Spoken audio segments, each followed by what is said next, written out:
5 furrowed brows, 5 anxious looks, 5 managers still fretting about their team's Premiership futures.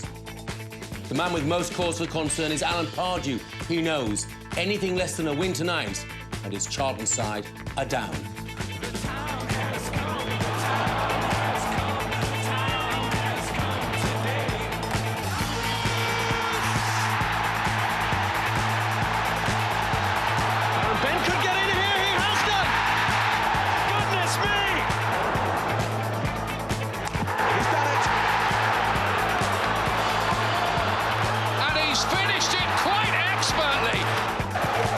A strike!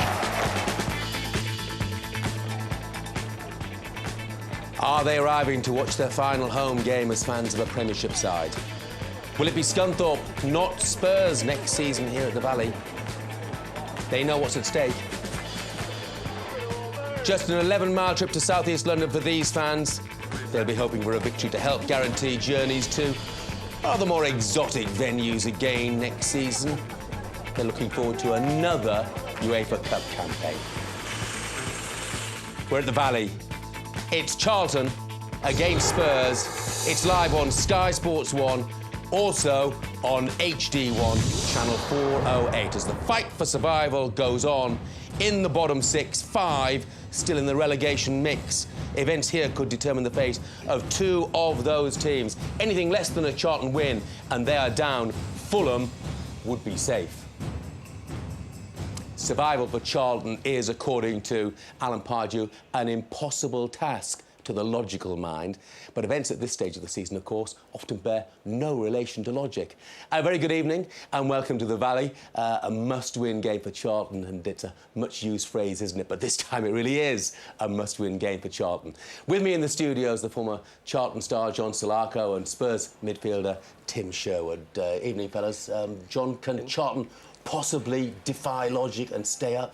Well, why not? I mean, we all know football and anything can happen in football. We saw Fulham beat Liverpool at the weekend, so they've got to start tonight. This is a cup final, massive game. They know what they've got to do, and I think they've got to play percentage football. They've really got to take the game to Spurs, and it's a Spurs side that I think are looking to push for Europe. You know, Martin Jol will be getting a little bit nervous now. He'd want to get that qualification for Europe assured as soon as possible. So it's just all the ingredients are there for a great game. But they haven't won in 5 now, Tim. Do you get the feeling that nerves have kicked in here? Without a doubt, yeah, and I think it's going to suit Tottenham tonight. They have to win, Charlton. They have to come out and play. It's going to leave holes at the back. Lennon, Berbatov, Keane, fantastic going forward, given space. I think they'll be given that space tonight, and I can see a Tottenham win. I mean, you mentioned how they approach the game, John. I mean, do they have to go hell for leather, literally from the word go, or do they have to be a little more cautious? Well, no, they've just got to go for it. As I said, put the balls in the channels, hit Marcus Bent, get Darren Bent running in the channels, squeeze your midfield up, get that back 4 up and really go for it. Make it difficult for Tottenham. It's going to be an interesting battle in midfield. You know, don't let Lennon get on the ball, don't let Genius in midfield get on it, don't let them pass it around. And certainly they can't allow Berbatov and Keane to get into the game because they are a danger. But the one thing you know is Tottenham can score goals, but they can also concede them. So I say it's going to be a very open game. Well, they can concede them, and in the past, Spurs have been particularly vulnerable down the flanks, Tim, certainly this season. So you're surprised there's no Dennis Rommedahl, no Jerome Thomas in the starting lineup this evening for Charlton? Yeah, but I think he's gone for a boisterous look today. Big lads playing up front. He's going to play it very long, very early. I think they're going to look for some knockdowns. And Tottenham have struggled defending set pieces all season. And I think that could be vital tonight. If Charlton can get some balls delivered into the right areas, these 2 big boys up front could cause them some problems. Yeah, Jerome Thomas has a slight groin injury, which is probably why the manager decided not to risk him this evening. Of course, Alan Pardew said he hoped by this stage in his programme notes that results had gone for them over the weekend, and they haven't. And it was almost inevitable that the man who was at the centre of the off-field storm at West Ham would be at the centre of events at Upton Park at the weekend. Carlos Tevez with a couple of goals and West Ham winning by 3-1. And of course, Charlton part of the gang of 4 who plan to take legal action, they say, over this man's presence in the Premiership at the moment. But, John, you know, there's no point in harping on, is there, about Tevez at the moment? It's not what he does for West Ham, it's what Charlton have done over the last, 30-odd games. Well, exactly, all of them. I think if you end up in that bottom 3, then you deserve to, over the course of 38 games, you know, and you've got to look at that. But certainly that West Ham situation, the points aren't going to be changed, Jeff. The only thing those people can hope for is a little bit of compensation if they go down now. But certainly just focusing on this, it's such a massive weekend, and I hope that Charlton can get a victory tonight and take it to next Sunday. I mean, do they have enough quality in their squad, Tim, to survive? No, they haven't done all season. It's proved that's why they're in a position what they're in. They just need a little bit of rub of the green, and a miracle for me tonight. I think it's going to be very, very difficult. And they're playing against a tough side, Tottenham, who are pushing for Europe. You know, they need points still to cement their place in European football next season. I think it's going to be a very, very difficult task for Charlton this evening. Well, you mentioned that Spurs were looking for a European place next season. You can see what a position they're in. They're in a very good position, in truth, aren't they? Sitting 9th at the moment, top 7 are guaranteed Europe, but they have games in hand, and after tonight, they have Blackburn Rovers and Manchester City at home to come. How would you assess their season, would you say, Tim? I actually feel they've gone backwards from last season. I mean, there's some good cup runs, but I mean, there's plenty of managers, and a couple of managers who managed when I was at Spurs who lost their jobs having better cup runs than what Martin Jol's had. You know, so I honestly think they were a point behind Arsenal in a Champions League spot last season. I think they've gone backwards. £28 million they've spent. Only Chelsea has spent more money than them, and I think that if for a Tottenham fan, you would expect to win some silverware this season, or at least be pushing for a Champions League. They're a long, long way off that. Do you know what, Jeff? I think they've been massively unlucky. Lost to Arsenal in the Cup in the semi-finals, and they lost to Chelsea. They were so unlucky against Valencia. When they played away at Valencia, they were so unlucky. That crucial penalty decision didn't go for them, and their whole season changed on that. And really, at White Hart Lane, they just didn't perform, or they performed too late, and they banked so much on that. And it takes masses out of you when you go on those cup runs. I mean, they seem to be in that UEFA Cup forever before they got to the quarter-finals. And they played a lot of games, and that really tests your squad. And certainly, Martin Jol now needs to win these 3 games, finish 5th, and it's a good season. But if he doesn't, it's been a bad season. Of course, Sevilla they went out to in the end, Yeah, the problem is, though, I mean, it's the decision what Martin Jol made, especially at Stamford Bridge. You're 3-1 up in the FA Cup. You're going away. 3-1 up, going away. You're not holding on. It brings off Berbatov, brings off Lennon, concede territory and lose the game. It's unthinkable. You know. But a UEFA Cup spot, surely that would make it a successful season, Tim, wouldn't it? Well, if they measure success at Tottenham being UEFA Cup, then yes. I mean, it's a step forward, isn't it? But last year was a European Cup also, and they spent £28 million. Do you agree, John? Should they have bridged the gap with the top 4 a little more this season? We'd like to have seen him. I mean, they're really a long way off, and that's the problem. You don't see him closing that gap. Certainly with the money they've spent, the stature of that club, you want to see him going forward. And certainly, as Tim said, it will look as though Tottenham have gone backwards this year, but in a lot of ways it's been a tremendous season. It's been a lot of games for them, though, to cope with. OK. A lot of Charlton players, by the way, have suffered the humiliation of relegation before. 10 in this squad in total. Among them is Matt Holland, who went down with Ipswich in 2002. It's Noble. West Ham have given themselves a fighting chance. Dempsey! Some massive 3 points for Fulham. Does it make it better for you now that you know what you've got to do, even though it does seem like a hard ask? Well, obviously playing on a Monday, you know, it gives you all the results from the weekend, and you know then what you've got to do. But you know, even knowing the results, we still knew that we had to beat Tottenham at home anyway. So, you know, we've got 2 games to go. We need to get 2 victories to try and preserve our Premier League status, and that's what we're going to try and do. How confident are you that you can do it? Well, yeah, I mean, it's a tall order, of course, because we're playing 2 tough sides, Tottenham and Liverpool, who've both had good seasons, and it's going to be a tall order. But we're capable of doing it, and sure, we're going to give 100% in trying to do that. What key mistakes do you think have been made this season? I mean, the chairman and the chief executive have said, possibly looking back, that the first 2 managerial appointments were mistakes. Do you agree with that? Listen, what's gone has gone. You know, we have to look to the future, and Alan Pardew's come in, and since Christmas, I think results have, you know, had a turn for the better, and you know, he's had a positive impact on the club. I think the fans recognise that, the players certainly recognise that, and I think the future under him is bright. So, you know, he's doing his level best to keep us in the Premier League and do what he can, and the players the same. Matt Holland saying that Alan Pardew has had a positive impact here. Was the club guilty, though, Tim, of bringing Alan Pardew in too late? I think so, yeah. I mean, 3 managers in 1 season, it's not good enough. You can't change managers like that. They need time to work with the players, work with the squad they got. Too little, too late, unfortunately, for Alan Pardew. Tried all he could, but, you know. There's his success rate in comparison to his 2 predecessors, and Charlton fans are going to look at that and wonder what might have been. If they do go down, John, then, is it down to bad decisions by the Charlton board? I think they've got to take a certain amount of responsibility for what's happened here, certainly. You know, they appointed Ian Dowie and they decided to sack him very early on, where you thought maybe give him a little bit more time, rush Les Reed in. But then, obviously, when Alan Pardew became available, I think that's a masterstroke, and he's worked a minor miracle, really. The club's back where it should be. They're back playing the way they should be, and certainly if they go down, I think they're in a very healthy position financially, club-wise, and certainly squad-wise. Alan Pardew knows that league. He knows what's required to get back out of it. Although it's tough, I think it's the right man in charge, and certainly I think if they go down, they've got a great chance of bouncing straight back. I mean, some people will say, though, Tim, you know, he's been brought in around Christmas. That should be plenty of time to conjure up this escape route. It's just the position they were in at the time. I think Les Reed was an amazing appointment for me. I mean, Ian Dowie, they tried their best, pulled out all the stops to get him as their manager, got him there and sacked him far too early. You can just tell he leaves the job, goes and gets another job straight away. Les Reed was a wrong appointment for me. I suppose the board have not been in this situation here for a long time, have they? Because they've had such stability in the past with Alan Kirbyshire. They've had to make decisions that they're not used to making. Absolutely, and it's ironic that they're going to they're on the brink of going down at the expense of their old manager who's kept them and steered them away from relegation for many, many years. Well, ironically, when the manager, Alan Pardew, actually came here, the club just had 12 points. He did actually briefly get them out of the relegation places in early April. Here's the Charlton boss now talking with Andy Burton. Alan, you've managed in FA Cup final, playoff final, but with all the ramifications involved, is this the most significant game of your managerial career?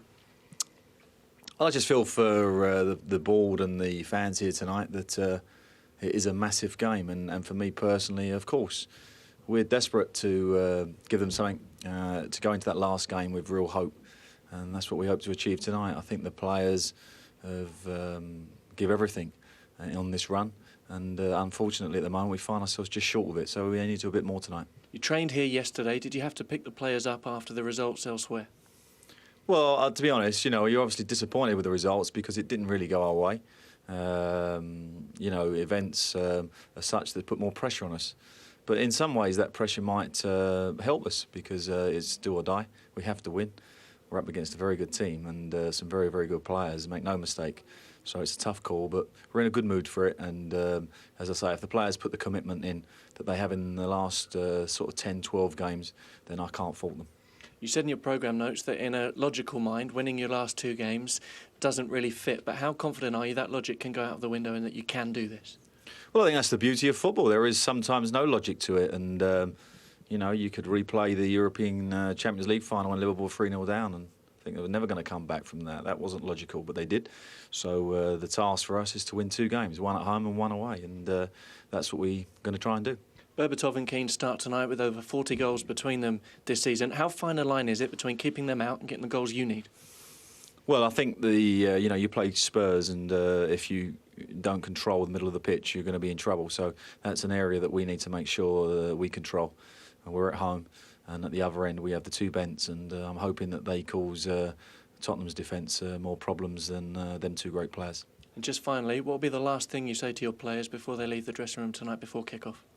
Well, I don't, you know, my message is already delivered because they know how important it is to the public here at Charlton and all the great people that work at this club. So the responsibility is theirs now to carry the flag into the game. And, you know, as I say, it's a good group and good spirit amongst them. And all they can do is achieve their maximum and hope that's enough. Good luck. Thank you. Alan Pardew always want to put a very positive spin on things. Whatever happens here this evening and over the next 2 games, John, Alan Pardew, I assume, will be going nowhere, will he? No, he certainly won't. But if they do go down, there's going to be a question mark over Darren Bent and maybe a couple of other players. It's more than a question mark, isn't it? Well, if he wants to play, if he's got ambitions for playing at the very top level and playing for England, which I think he will have, I think they'll have those kind of repercussions. But Steve McLaren has already told David Nugent he needs to be playing for a Premiership club if he's going to play for England. The same must apply to Darren Bent, mustn't it? Yeah, but let's stay positive. I think Charlton have still got a foothold in this Premiership, and as long as they're fighting, they'll keep trying. But certainly they've given themselves a massive mountain to climb. I think it was here for the Reading game. It was a big night, and they needed to win that. Sheffield United was another big result. They couldn't beat Sheffield United. So they've given themselves this mountain to climb. But as Alan Pardew said, it's a beautiful game. It's why we love it. And anything can happen. I just hope it goes all the way to the Sunday, because it would be interesting to see what side Liverpool put out. They'll need their Player of the Year to be at his very best this evening. It's Charlton's Player of the Year. It's not their player, actually. It's Scott Carson. And this is his last game for Charlton, because he won't be playing against Liverpool in the final game, come what may, because he's on loan from that club, which is very tough on him. And you feel, again, he's a player, Tim, who's going to want to play in the Premiership. Yeah, like you say, Player of the Year for this season, and they're on the brink of getting relegated. The same, similar to Ben Foster at Watford, Player of the Season there on loan from Manchester United. And they got relegated. I mean, he's done a fantastic job. Jerzy Dudek will leave Liverpool. He will go back there, and I'm sure he'll be a star of the future. You can see the Charlton fans who, well, they're desperately hoping their club can defy logic over the next couple of matches. They're being entertained by some rousing, passionate music here. They say it's not over till the fat lady sings, and she's not singing just yet, is she? Martin Toll, though, is. He's serenading the fans with a spot of opera, trying to increase the passion levels and the emotion levels and help Charlton to victory this evening. They haven't kept a clean sheet, Charlton, in the last 3 games, which is not too encouraging when you consider the formidable attack they're coming up against. Spurs have scored 99 goals in all competitions this season. 42 of those have come from Robbie Keane and the Bulgarian who's taken the Premiership by storm, really, this season, Dimitar Berbatov. He's the one that makes the whole thing happen. Berbatov! Brilliant Bulgarian. Berbatov again. That's superb! Oh, what about that? He's the one that makes the whole thing happen. He's a magician. He's a superstar, yeah. He's certainly a class act. Berbatov! Wonderful finish! Berbatov's brilliant. It's Berbatov, and still wonderful skill from Berbatov. What a goal! He's a superstar, yeah. He just oozes class, Berbatov. There he is, £10.9 million. Few eyebrows were raised when Spurs paid that. He scored a couple against Charlton at White Hart Lane in what was a masterclass performance. Tim, does he offer something different to any other striker in the Premiership? Absolutely. I think he's got everything, this guy. I mean, there was a little bit of question mark whether he could score away from White Hart Lane, but he showed that in recent weeks, which is good. He scored a few goals. But he's got skill, poise, balance. He's pacey as well. Once he gets the other side of people, they don't really catch him. But he sees things. You know, he's a good team player, and he links up brilliantly with Robbie Keane. But him and Robbie Keane have only scored 10 goals apiece. They scored all them goals, but only 10 goals apiece in the Premier League. We're talking about Darren Bent, who scored 12. You know, so I think what we might see is they do very well to keep Berbatov, but we might see Darren Bent playing for Spurs next season. No, interesting. Do well to keep Berbatov. You think that maybe, John, one of the big 4 managers would be interested in him? Well, certainly they should be looking at him, because he's pure class, absolute genius. He just oozes so much confidence and class, can score all kinds of goals. I think we sort of thought, has he got the aggression to play in the Premiership and really make it count? But he can just play off the man. He can come short. He can turn. He can, you know, win headers. And he's just really been a revelation this season. But, you know, certainly you could see him playing for one of the big ones. But, again, qualifying for Europe's a must. You see, Tim, if you're saying that the Berbatov may be going somewhere else and that Darren Bent may be moving over to Spurs, how does that affect Darren Bent's state of mind if he is maybe thinking that sort of thing? I don't think he will. He'll be concentrating. He's a professional, like we all know. You get opportunities linked with other clubs. He hears the whispers, doesn't he? Yeah, you hear the whispers, but you just got to carry on with the job, because Tottenham might not be interested if he's not performing out there for Charlton. They've watched him, you know, numerous. Not only Tottenham, there's probably other teams that had a look at him, and they would like to take him £3 million from Ipswich, it was a bargain.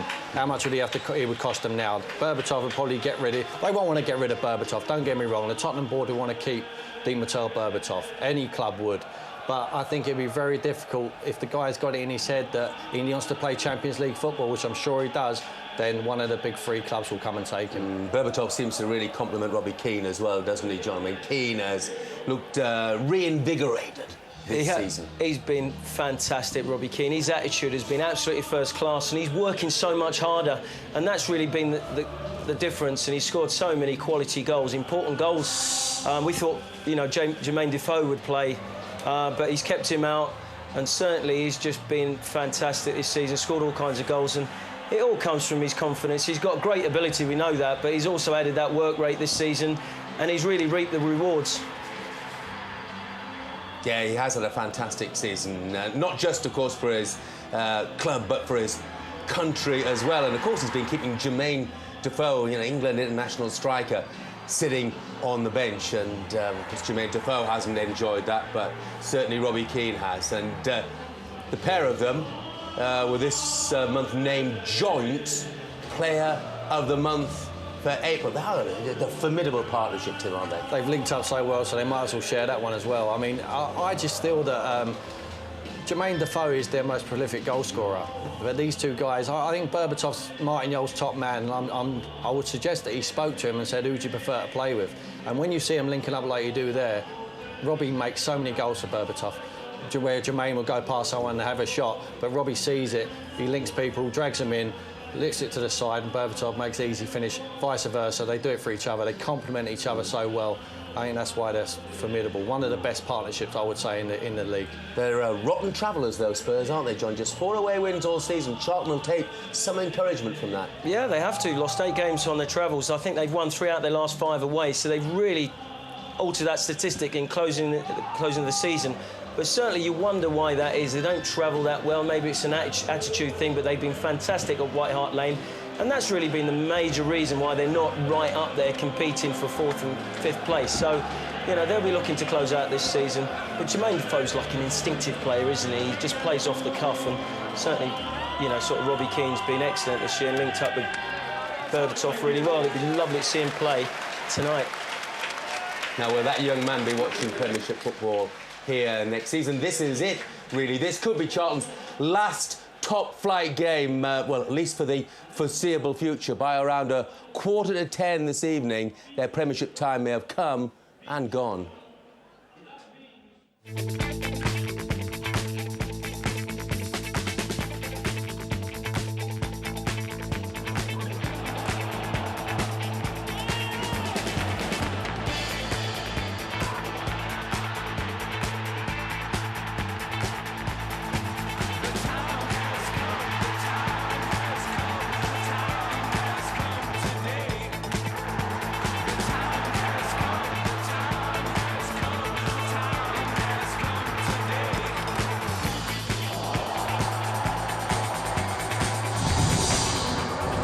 This is the bottom 6.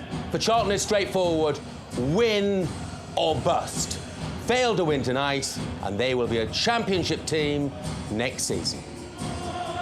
Quite an atmosphere building up here then at the Valiant. Spurs, the visitors to Charlton. Let's join our commentators, Tony Gale and Rob Hawthorne. And for the archetypal must-win game, Charlton are without Ben Thatcher, who's suspended, and Jerome Thomas, who's got a groin injury. So Herman Hreidarsson switches to left-back with Suleiman Diawara coming in, and Chinese international Zheng Ji, who's unlikely to remain here if Charlton are relegated, replaces Thomas. Goalkeeper Scott Carson is making the last appearance of his loan spell. He won't be eligible for Sunday's final game at his parent club, Liverpool. Well, if you can hear me over the top of the tenor on the pitch, there's that back four for Charlton tonight. Young El Kakuri, Diawara and Hreidarsson. Very strong back four, and no doubt I think that they'll have a big say in when set pieces come up going forward as well. In midfield, Ambrose and Zheng Ji give it a bit of width, and Song and Holland just sit in front of that back four just to give them that shield. Up front, pace and power in the 2 Bents, and Darren Bent, one of the best finishers in the Premiership for me. Tottenham striker Robbie Keane has overcome an ankle injury to form his lethal partnership with Dimitar Berbatov up front. Aaron Lennon is back in place of Hossam Ghali, and the other change sees Timu Tainio come in for Steed Malbronk. If Jermaine Defoe is to inflict fatal damage on his former club, he'll have to do so from the bench. He's among the substitutes. Well, it's 4-4-2 for Spurs as well, and they've been very entertaining this season, giving goals away at the back, but very good going forward. Watch out for Spurs, though, because I think they're amongst the quickest starters in the Premiership. Really get out the traps. That back four has got to concentrate a lot better tonight, particularly at left-back. Russia, that's been a problem spot. Centre-back playing at left-back, I think he'll get tested. And you go across the middle of the park, you've got Janus, Zakura, Lennon and Tainio. Natural width with Lennon, and Tainio would just tuck in on the left-hand side and make up a free. And up front, well, you can say all the superlatives you want, but they're amongst the best partnerships in the Premiership, Keane and Berbatov.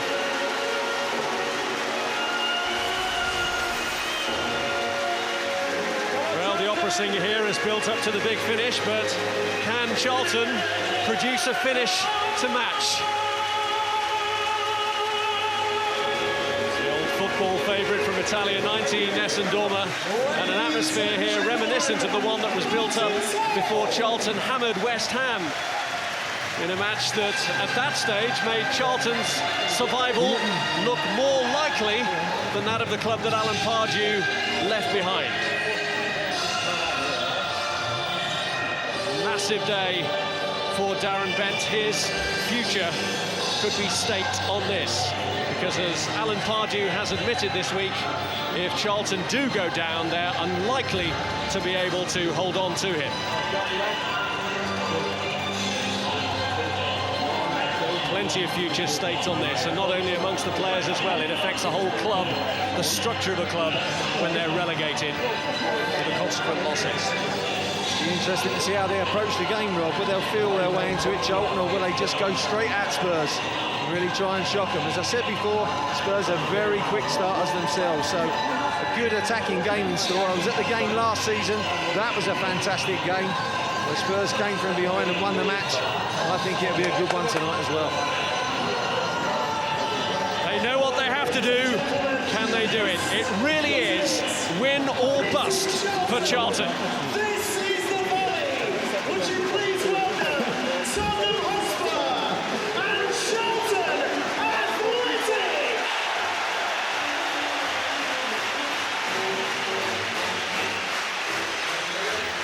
Everything rides on this. Nothing less than a win will do. Bank holiday Monday. Mayday, mayday, mayday. Will the SOS call be answered?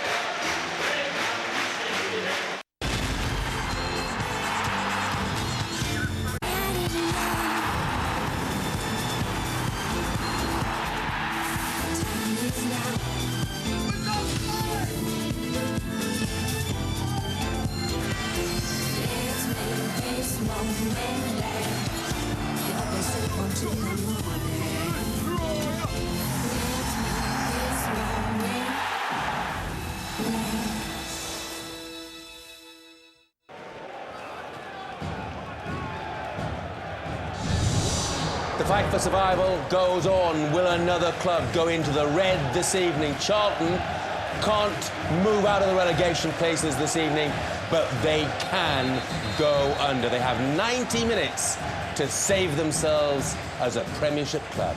Our commentators at the Valley this evening, Tony Gale, and first, Rob Hawthorne.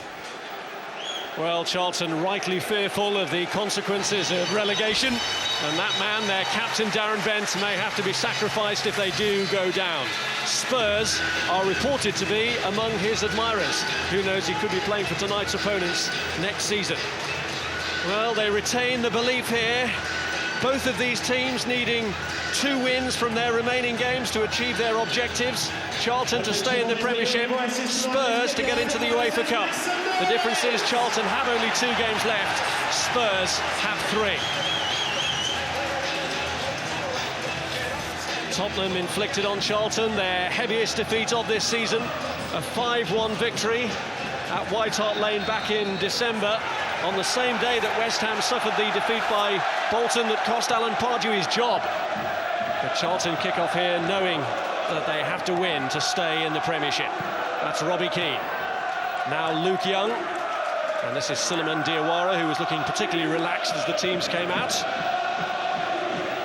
Scott Carson, who's just been voted the club's Player of the Year. That's a fumble against Blackburn that allowed Jason Roberts to score in the last defeat, a rare blip this season. Now Ricardo Rocha to Teemu Tainio, and that's Didier Zakora to Robbie Keane.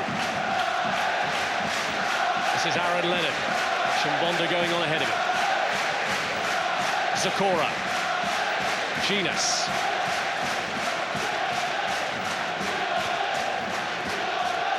Now Michael Dawson.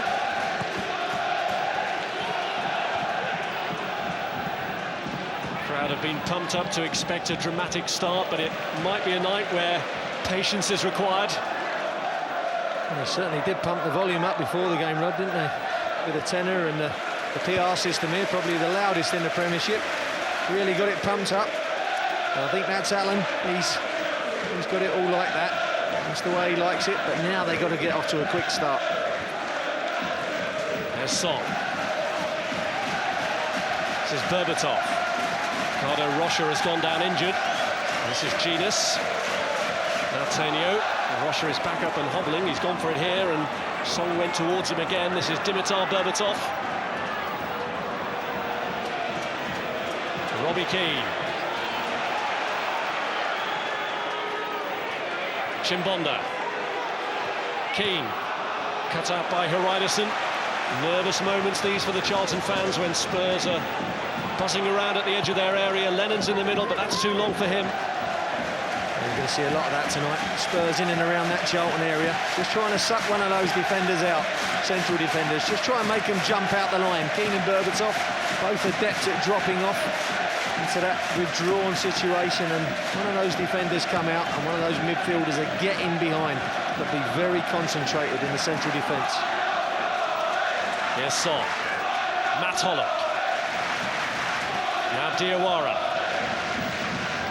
This is Hreiderson. Zhengji.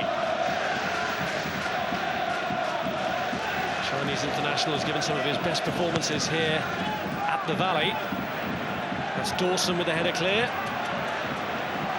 And now Ricardo Rocha in that problem area of left back where both Lee and Asa Okoto have both been injured this season.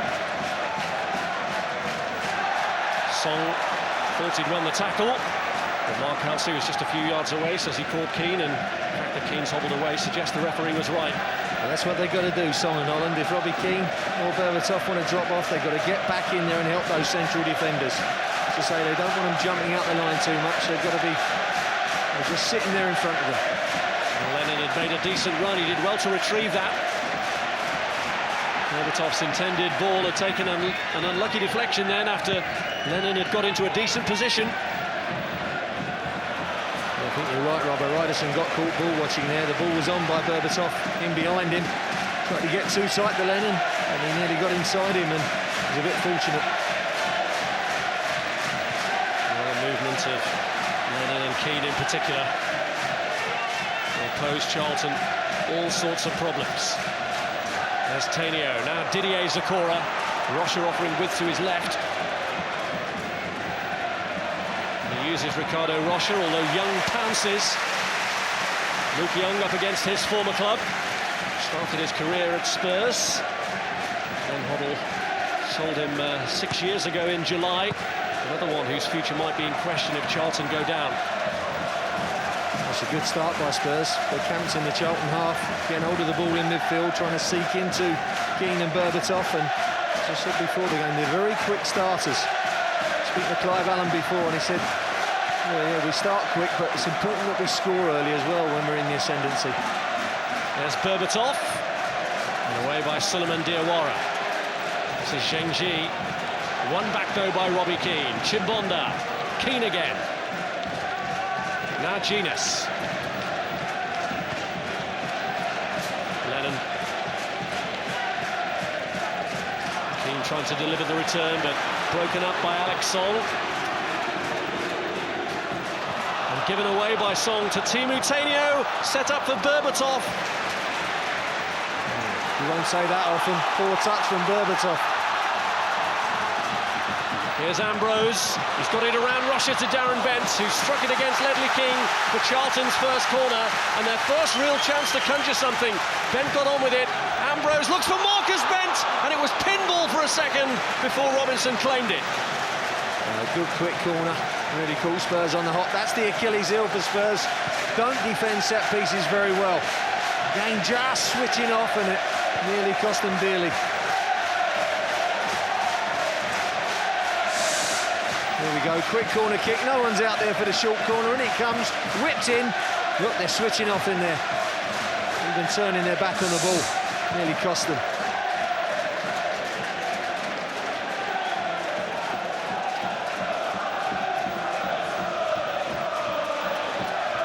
Well, the first impression that Charlton have made in the Spurs area. Holland. Ambrose caught by Ricardo Rocha, but the referee's played a good advantage there. It's Holland. Away by Dawson. Now King. Berbatov takes it past El Karkouri, and he's beaten him for pace. Berbatov's in here. It's the worst possible start for Charlton. A goal down inside 7 minutes. Berbatov won his trial of strength with El Karkouri and rattles in a goal that could have serious consequences at the Valley. Oh, what a piece of skill on the halfway line. El Karkouri's guilty. He's on the floor injured now of getting too tight. You get too tight to this man at your peril because he's capable of this little bit of skill. Look at this. Just flick it around the corner. See you later. And then once he's past him, great body strength to get across him. Now, if he tackles him now, it's a penalty. It's too late, and when he straightens up, he's in on Carson. He's got the ability just to chip it over his body. What a finish, and what a class player this man is. From the halfway line, you just thought it was a goal, and you just knew. 1-0 Spurs.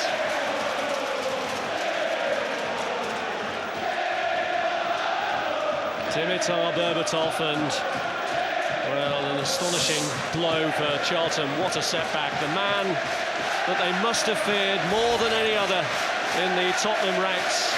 11th league goal of the season, making up half of his total now. He scored twice in the 5-1 victory over Charlton in December. And El Karkouri, in making the lunge that failed to prevent Berbatov getting through, hurt himself.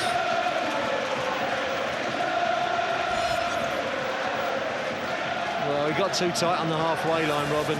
I think everybody says about his silky skills and things like that, and it is sublime, but really, he is quicker than he looks as well. And the body strength is such that once he's past you, there's no catching him. And he took the tight line across El Karkouri. He had no chance of catching him. Dawson stretches to win the header. Down but not out has to be the message for Charlton here. Haridason looking for an immediate comeback.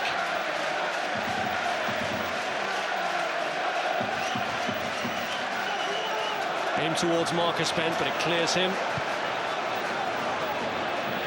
Again, they look to Berbatov. El Karkouri. There we look, a little bit of panic stations there. 3 defenders around. Well, it's a massive blow to Charlton if it stays that way, because it would mean that they'd be relegated along with Watford. It would also make Fulham safe.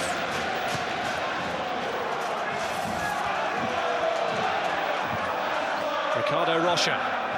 Luke Young to Ambrose. Young. King slipped as he attempted to make the clearance.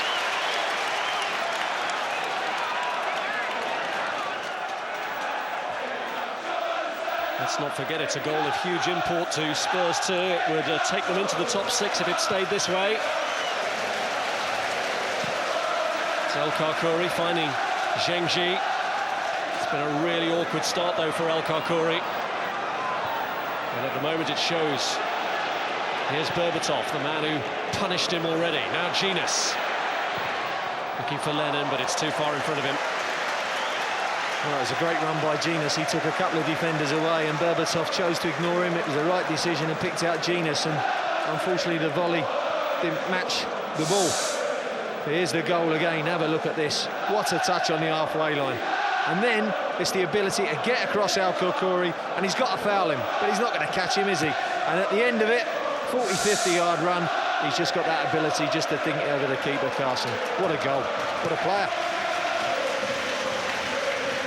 Well, Martignon has put a hefty price tag on Dimitar Berbatov, talking about him in the 30 million bracket.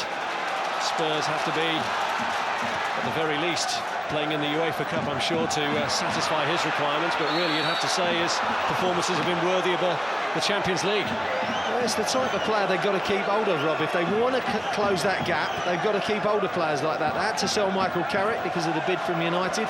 If they want to close that gap with the top four Spurs, and they have got big intentions of doing so, they have to hold on to people like Berbatov.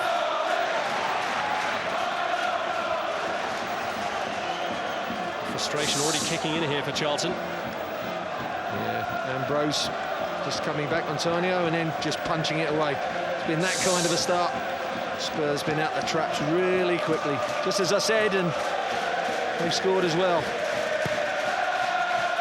Well, Darren Ambrose pretty much kick-started Charlton's campaign when Alan Pardew took over. He got the first goal of the new manager's era. Flags up here against Bent. And free kick quickly taken by Spurs. Robbie Keane. This is where you really got to switch on. The ball goes dead, and those two boys up front, Berbatov and Keane, they're bright as buttons, and they really, you know, just from a situation like that, they'll spring defence into attack. You have to really concentrate at the back.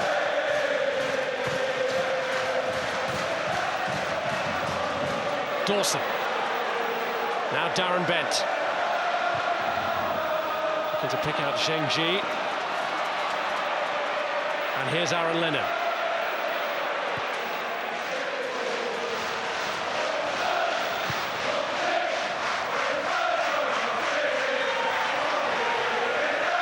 Robbie Keane.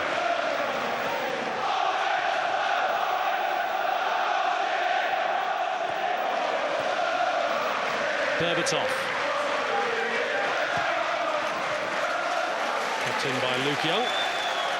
There's the other side of Berbatov. I won't say how skillful he is, but he has got that ability and that strength just to back in into defenders and just defend the ball and just knock it back to the midfield player supporting him. So strong, and you know, as a midfield player, it's great to know in that assurance that you can make a run and you're going to get the ball off of him. Here's Chimbonda. Back by Lennon. Genus. Tanio. Not the measured ball that Robbie Keane was hoping for.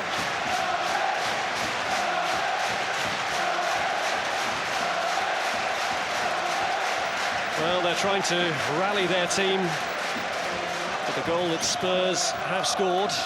The 100th they've managed this season, incidentally, in all competitions. A real body blow to Charlton.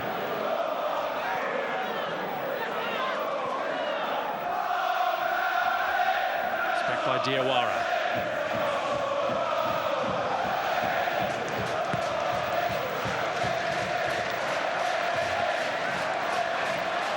Here's King. Tanio. Genus. Interception by Holland. Here's Young. Marcus Bent. Ambrose. Oh, that's too hurried. He had about 5-10 yards in front of him where he could have just ran it down there and then whipped it in behind the defence. Just a little bit hurried. Well, he was limited with his choices in the wide positions, Alan Pardew, by injuries to Jerome Thomas and Dennis Romadal.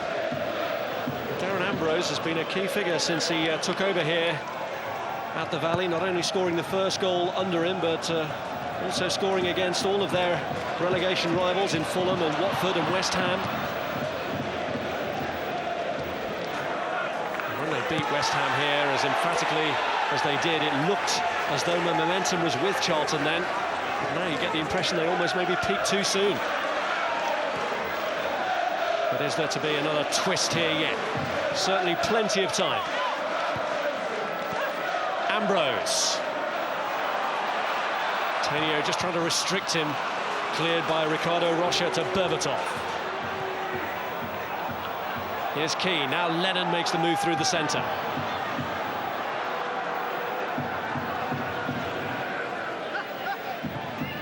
Here's Chimbonda. Now Genus. Tenio. Robbie Keane, he's brought it under control well. There's Diawara to shake off. Chimbonda. Keane. Played behind Berbatov this time. Ambrose looks long. Marcus Bent can't bring it under control. Well, there you can see Ambrose looking long, and you can see the distance between the two Bents up front and the midfield. Absolutely no support whatsoever. That's because Spurs have got control of the game, keeping the ball, getting forward in numbers. And if Charlton nick it off them, because they've got 8 behind the ball, they hit a long ball up, and they can't get up and support those strikers.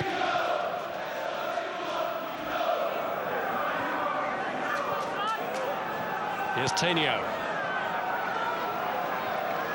Chimbonda back to Michael Dawson. Rocha. Tenio.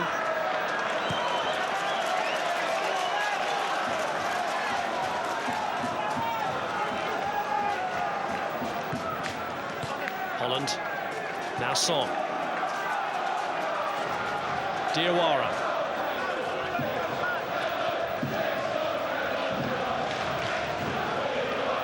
Here's El Kakori.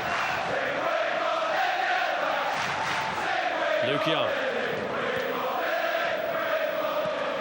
Marcus Bent. Genus.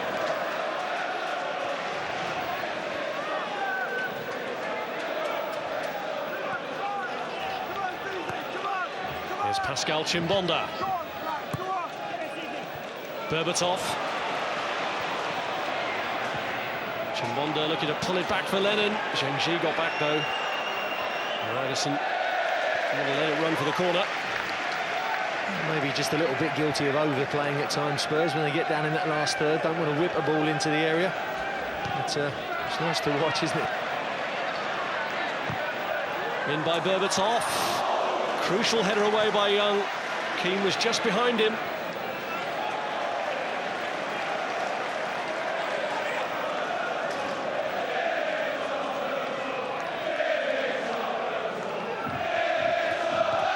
Here's Rocha.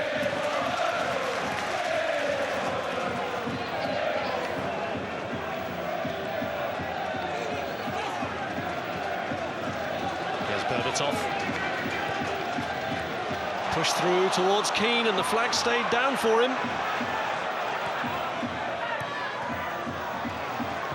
Away in the end by Ambrose though. Zakora. Here's Didier Zakora. Now Ricardo Rocha. Zakora. Ledley King. Here's Genus. Berbatov. Can't get the ball, Rob, can they? Holland and Son working too, but Tenio's made the run. Oh, it's great stuff. Lovely in the build-up. It's 30, 40 yards out, but it's very patient. It's just trying to suck Charlton out, and it's good stuff, isn't it?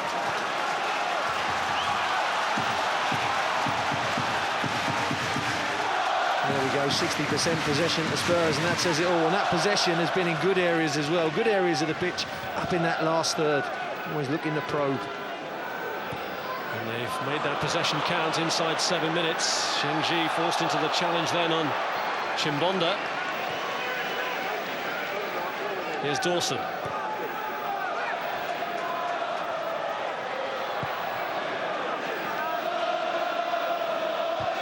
Here's Ryderson.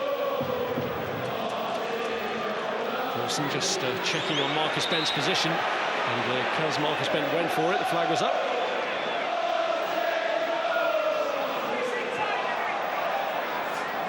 There's Timu Tenio, looking to slide one through here for Robbie Keane.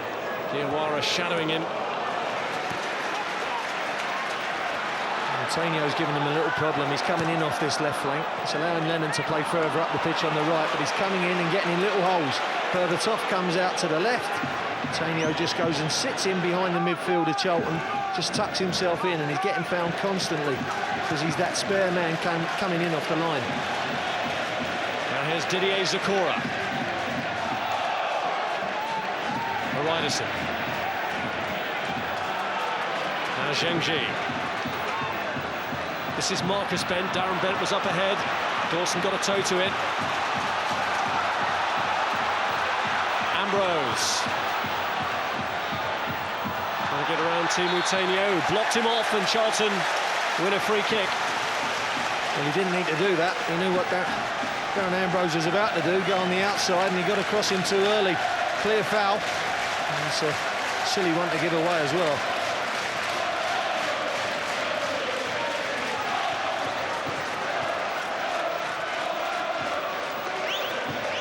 And this is the Achilles heel of Spurs. Can they defend these set pieces against a very big Charlton side?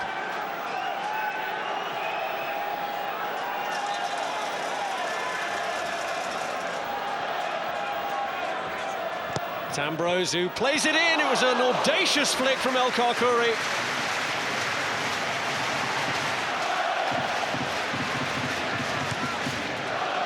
And now Lennon looking for the break. Diawara in the way. It was a good flick, but he kind of just took the pace off it, really, Rob, and it's an easy one to Robinson in the end.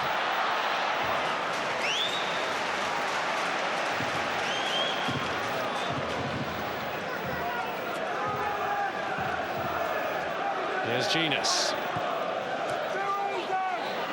Berbatov. And Genus. Karkouri had shuttled across. He was taking a huge gamble then. Here's Sol.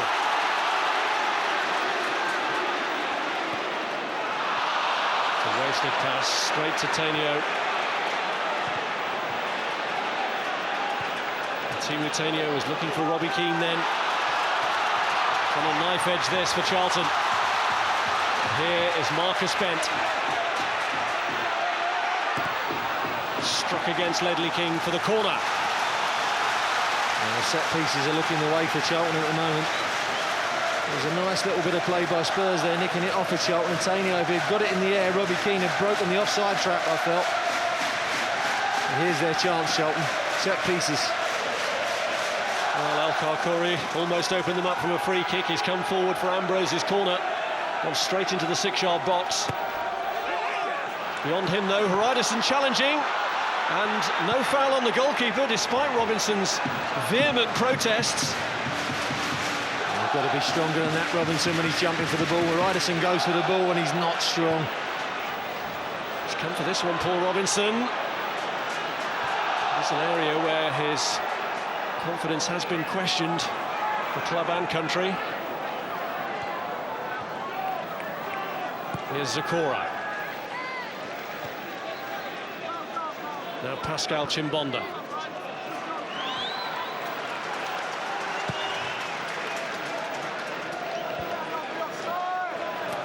Keane. Now Holland.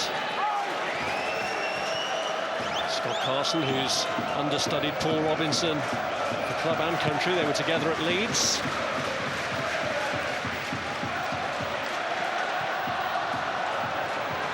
Here's Song. Zhengji.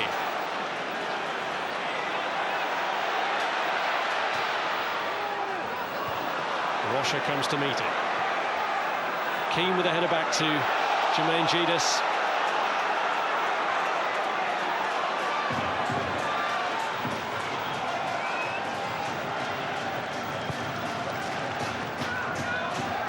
Diawara.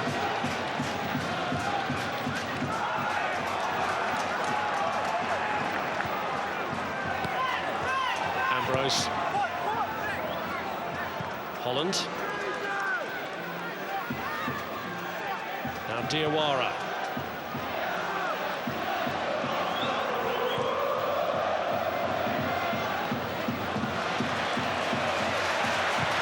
Ambrose. Here's Young. Ambrose again.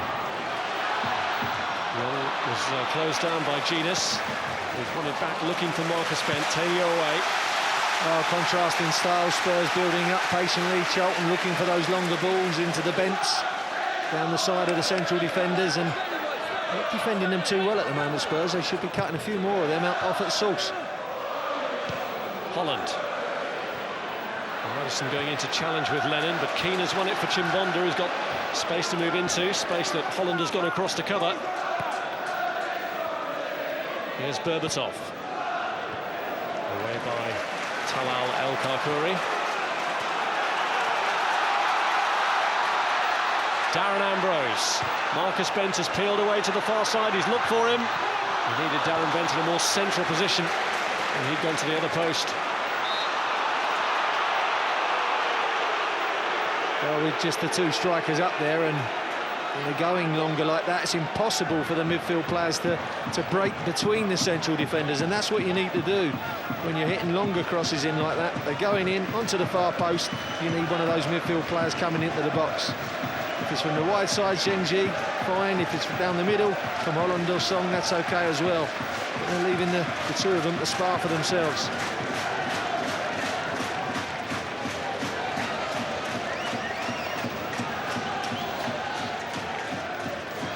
Here's Luke Young.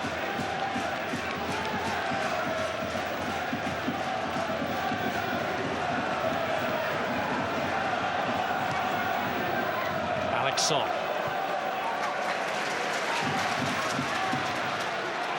Horidason.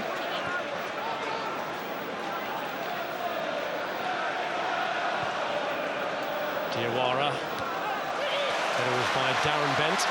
And this is Darren Ambrose. Young on the outside of him. Young's cross. Cut out by Rocha.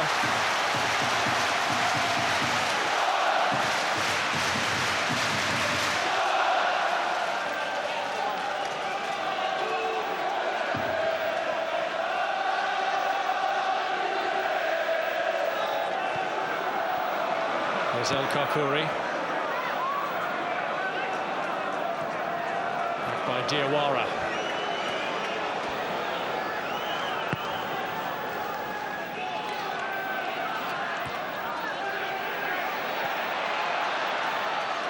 Bent. Chimbonda's header. That's Song. Zhengji. Round Dawson. It's a good block. Darren Bent goes for it. And Chimbonda away. Oh, great little dummy by Zhengji on Dawson, and I thought as he cut inside maybe he was going to go down. Because Dawson really committed himself there in the box. But he was honest and he stood up. It's Young's cross. Clearing header by King. And Berbatov. Taken away from him by Song. El Karkouri. Charlton really have stepped it up now. El Karkouri. Well, better from Charlton, just getting up ahead of steam. That's what they need, 5 or 10 minutes of pressure. Lennon has given them another opportunity to build something here with Holland. Darren Ambrose. Young. Here's Matt Holland, who's never gone through the season without a league goal, but he's facing that prospect this season with just this match and Liverpool left. Ambrose. Darren Bent went for it. Taylor away. Well, Rocha's struggling on this left-hand side for Spurs, and it shows as well. Limping about a bit, but Ambrose is certainly getting at him. Here's Zakora taking on Young, looking for Robbie Keane.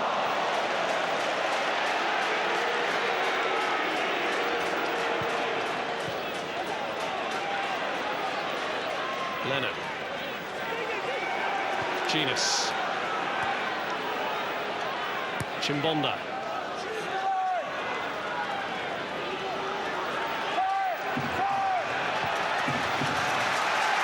King. Rocha, who normally plays in the centre, but it's needs must at the moment for Spurs. Well, he's limping out here, Rob. I don't think he's wanting too much more of it. Charlton have made a couple of inroads down that right-hand side. Antonio's going inside. Obviously, Luke Young can support him, and he doesn't really want to get isolated. I wouldn't like to say it, but I don't know if it's a real limp or not, but he's not looking like he wants too much of it. Well, it's an area that Charlton can exploit. Young and Ambrose have certainly seen plenty of the ball already. Robbie Keane sees it here, but he's flagged offside. He's not so sure.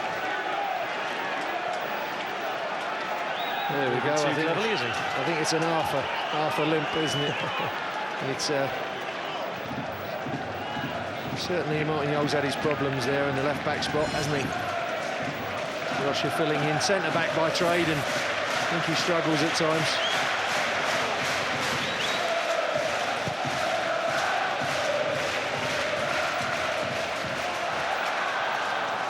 A vain battle for Hreiderson to keep it in. Well, Dimitar Berbatov's goal is the difference. Well, here's the touch on the halfway line. Look at that, just right off the outside of the foot, just around the corner. And then at the end of the run, you've had the outside of the foot, now you can have the inside of the foot. Just tucking it over Carson and into the corner. Silky stuff.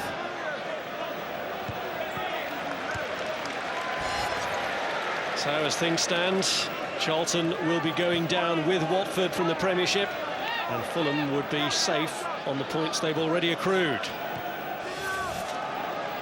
Sheffield United, of course, play Wigan at the weekend. West Ham to go to Manchester United.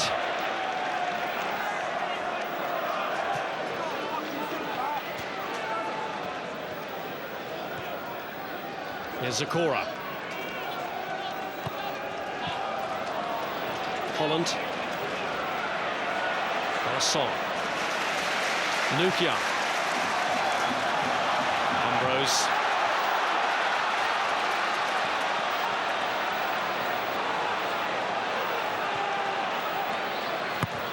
Young to waste. Well, that is, I mean, he had plenty of time, Luke Young, just to set himself there. Good defender, Luke Young. He does well going forward down that right-hand side for Charlton, full of energy, good on one-on-one situations. And a lot of his time at centre-back at Spurs.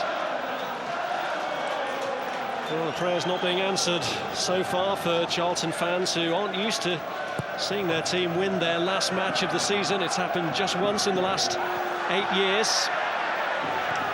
But a win is a must tonight, and a win is a must in their final game at Liverpool on Sunday.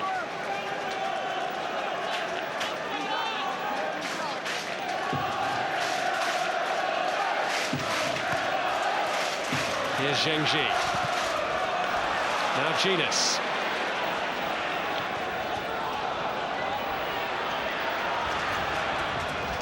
What an open game though, Rob, isn't it? Really stretched. You can see no condensing of the play by either team, and plenty of room to play in there. There's El Karkouri. Young. Song to Ambrose.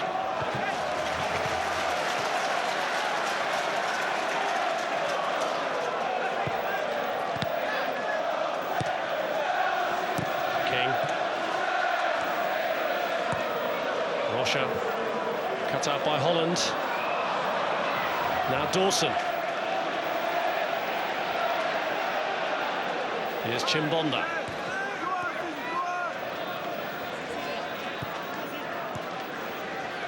Lennon.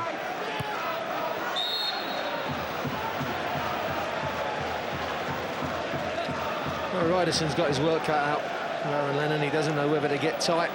And he did on one occasion, and Berbatov nearly done him with the ball in behind. It's just a case of getting your distances right. So very difficult when you've got an elusive little player like that up against you. Ryderson about 6'2", 6'3".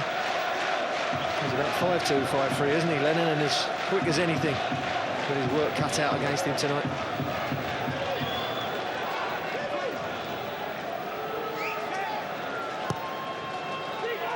Paulson's kick. And he spilt it, Carson. And here's Tainio.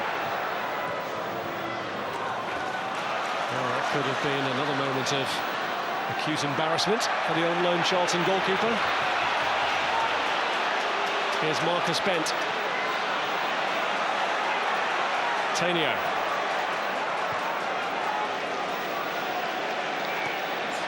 Chimbonda. Lennon.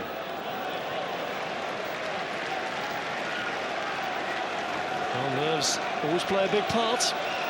Well, it looked like the old bar of soap job there, didn't it, as he came out and spilled it, and thankfully got to the ball just outside the area and hooked it away.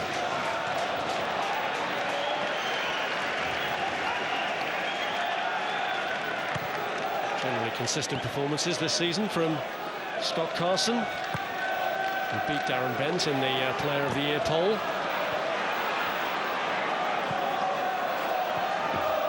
Here's Young.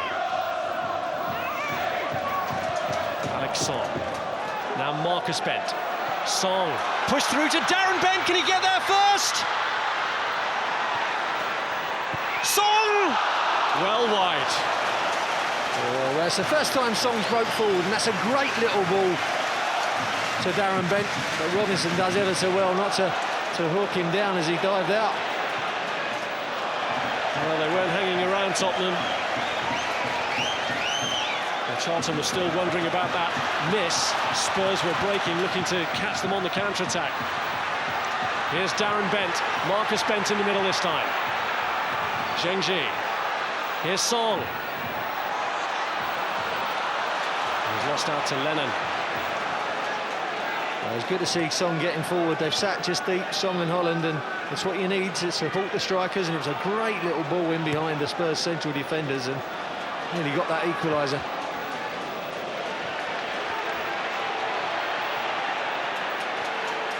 Robbie Keane.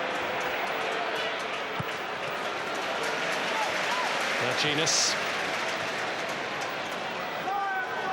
Zakora. Rocha.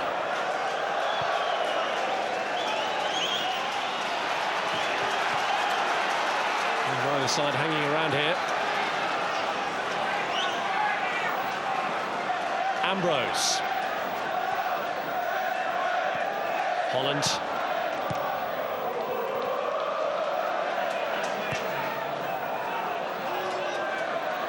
There's Marcus Bent.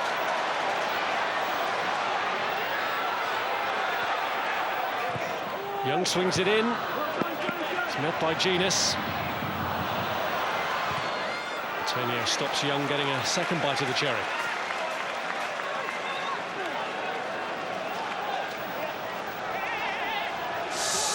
There's that Bent chance. Look, Song breaks forward for the first time. Lovely little ball here. Well, gets the benefit of the doubt there, doesn't he? Takes it round Robinson. Robinson does well just to take the hands away.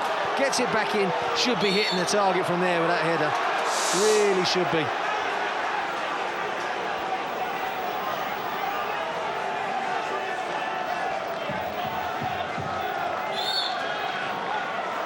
Well, what can Alan Pardew do to turn this around?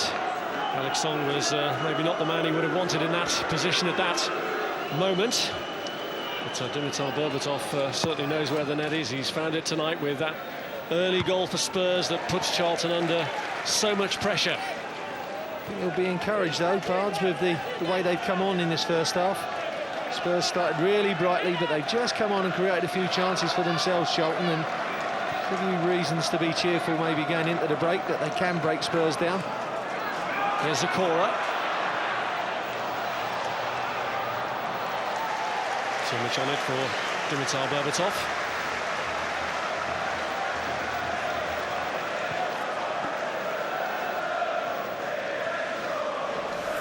More action to come this week. Manchester United might enjoy a guard of honour if Chelsea provide it. Sky Sports 1 and HD1 7:30 on Wednesday.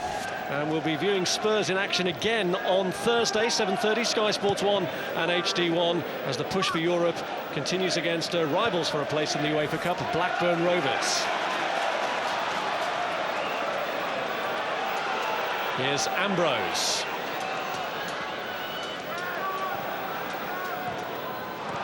Well, from Marcus Bent, too heavy, giving Tottenham the advantage. which Lennon will hope to use here. 3 breaking ahead of him, Genius, Keane and Berbatov. And put enough on it for Berbatov, and Young got back. Really, as Lennon was breaking there, Genius ran through the middle, and I think he didn't spot him there, Lennon, because Berbatov was free on the left-hand side. Al Khoukouri had gone right over, and he was too much delayed with the pass.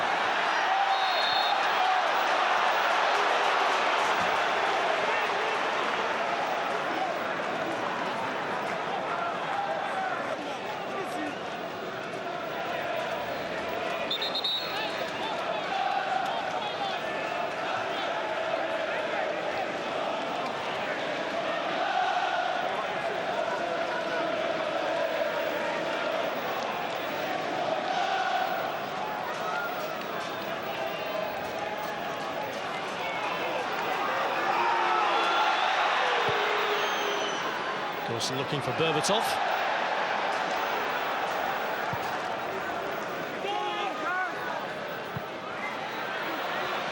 Marcus Bent there ahead of King. Darren Bent. Well, if he's in the inside right position, I think he scores, but it's the inside left position. They haven't won many of these first balls. Dawson keeps running under the flight. They're working together, the front two. They are on their own after all. And there's the left foot strike. Should be going across the keeper. Fortunately for Spurs, it's on his weaker side, his left side, because if it's on his right, it's always a goal with Darren Bent. Darren Bent scored 2 against Spurs here last season, but still wasn't on the winning side. It was a great fight back by Tottenham on that occasion. Now it's Charlton who need the recovery. Herman Hreidarsson is being spoken to by Mark Halsey because he spoke out of turn to the linesman.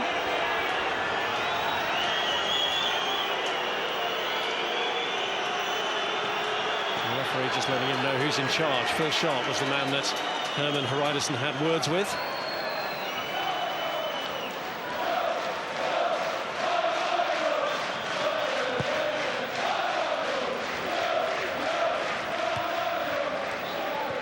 Berbatov.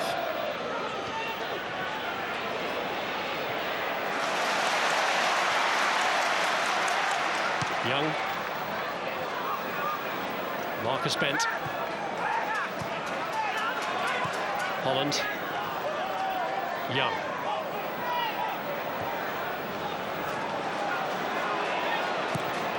El Khoukouri.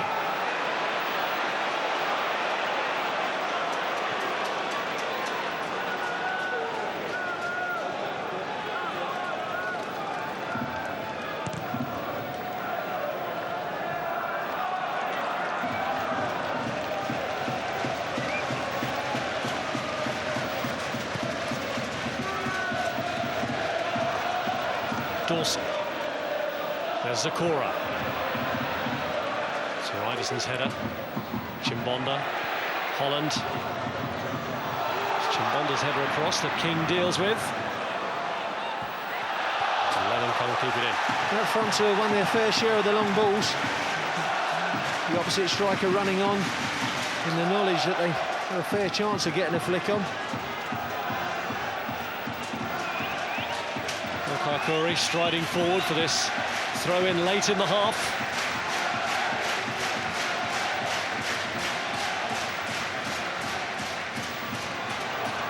And after that, Hreidarsson goes short to Holland.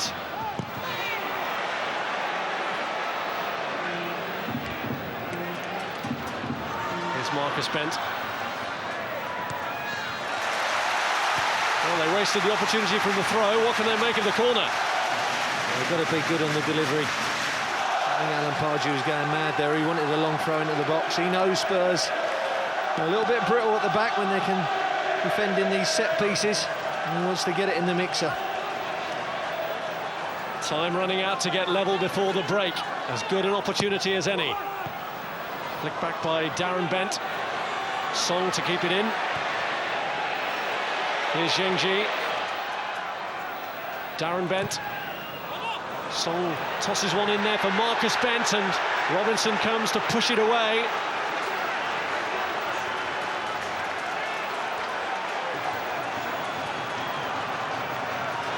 And it looks like it's ended up in a throw-in on the far side, but I'm sure this one will be a long one. if he follows the manager's instructions. 2 added minutes in the first half. Charlton with hope of finding an equaliser from somewhere. Berbatov, though, meets Hridisson's throw. Here's Song. Holland. Straight down the middle from Luke Young, too long for Darren Bent.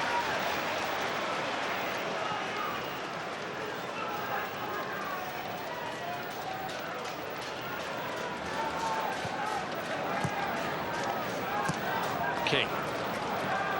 El Karkouri. Zhongji trying to win his tussle with Jermaine Genus. Losing out with a Spurs throw.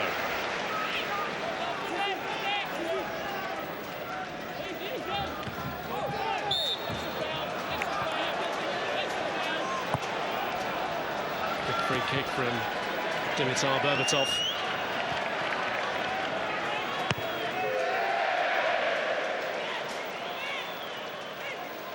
Well, it's been a good half, Rob, hasn't it? Spurs came out really flying. They deserved their lead. Charlton have come on strong in the second half, but haven't scored in the first half, sorry. But they haven't scored, and they've been in the ascendancy. That's been the difference. Been a good open game of football, though. Spurs played the better football. Charlton a little bit more direct, but it makes for a good game.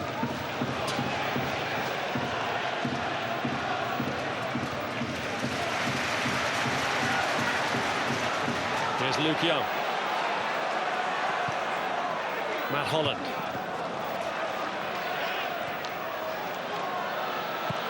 Lennon through the middle for Robbie Keane, and Genus is over here to his left.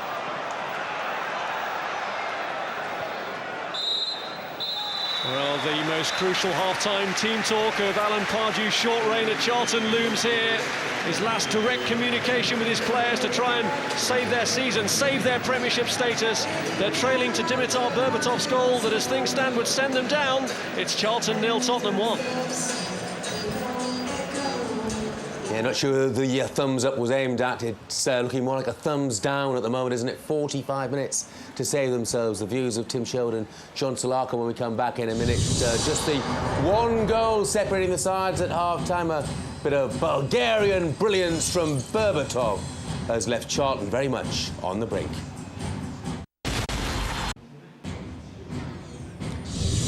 The fight for survival is almost run as far as Charlton are concerned. As it stands at the moment, they would be relegated. Fulham would be safe.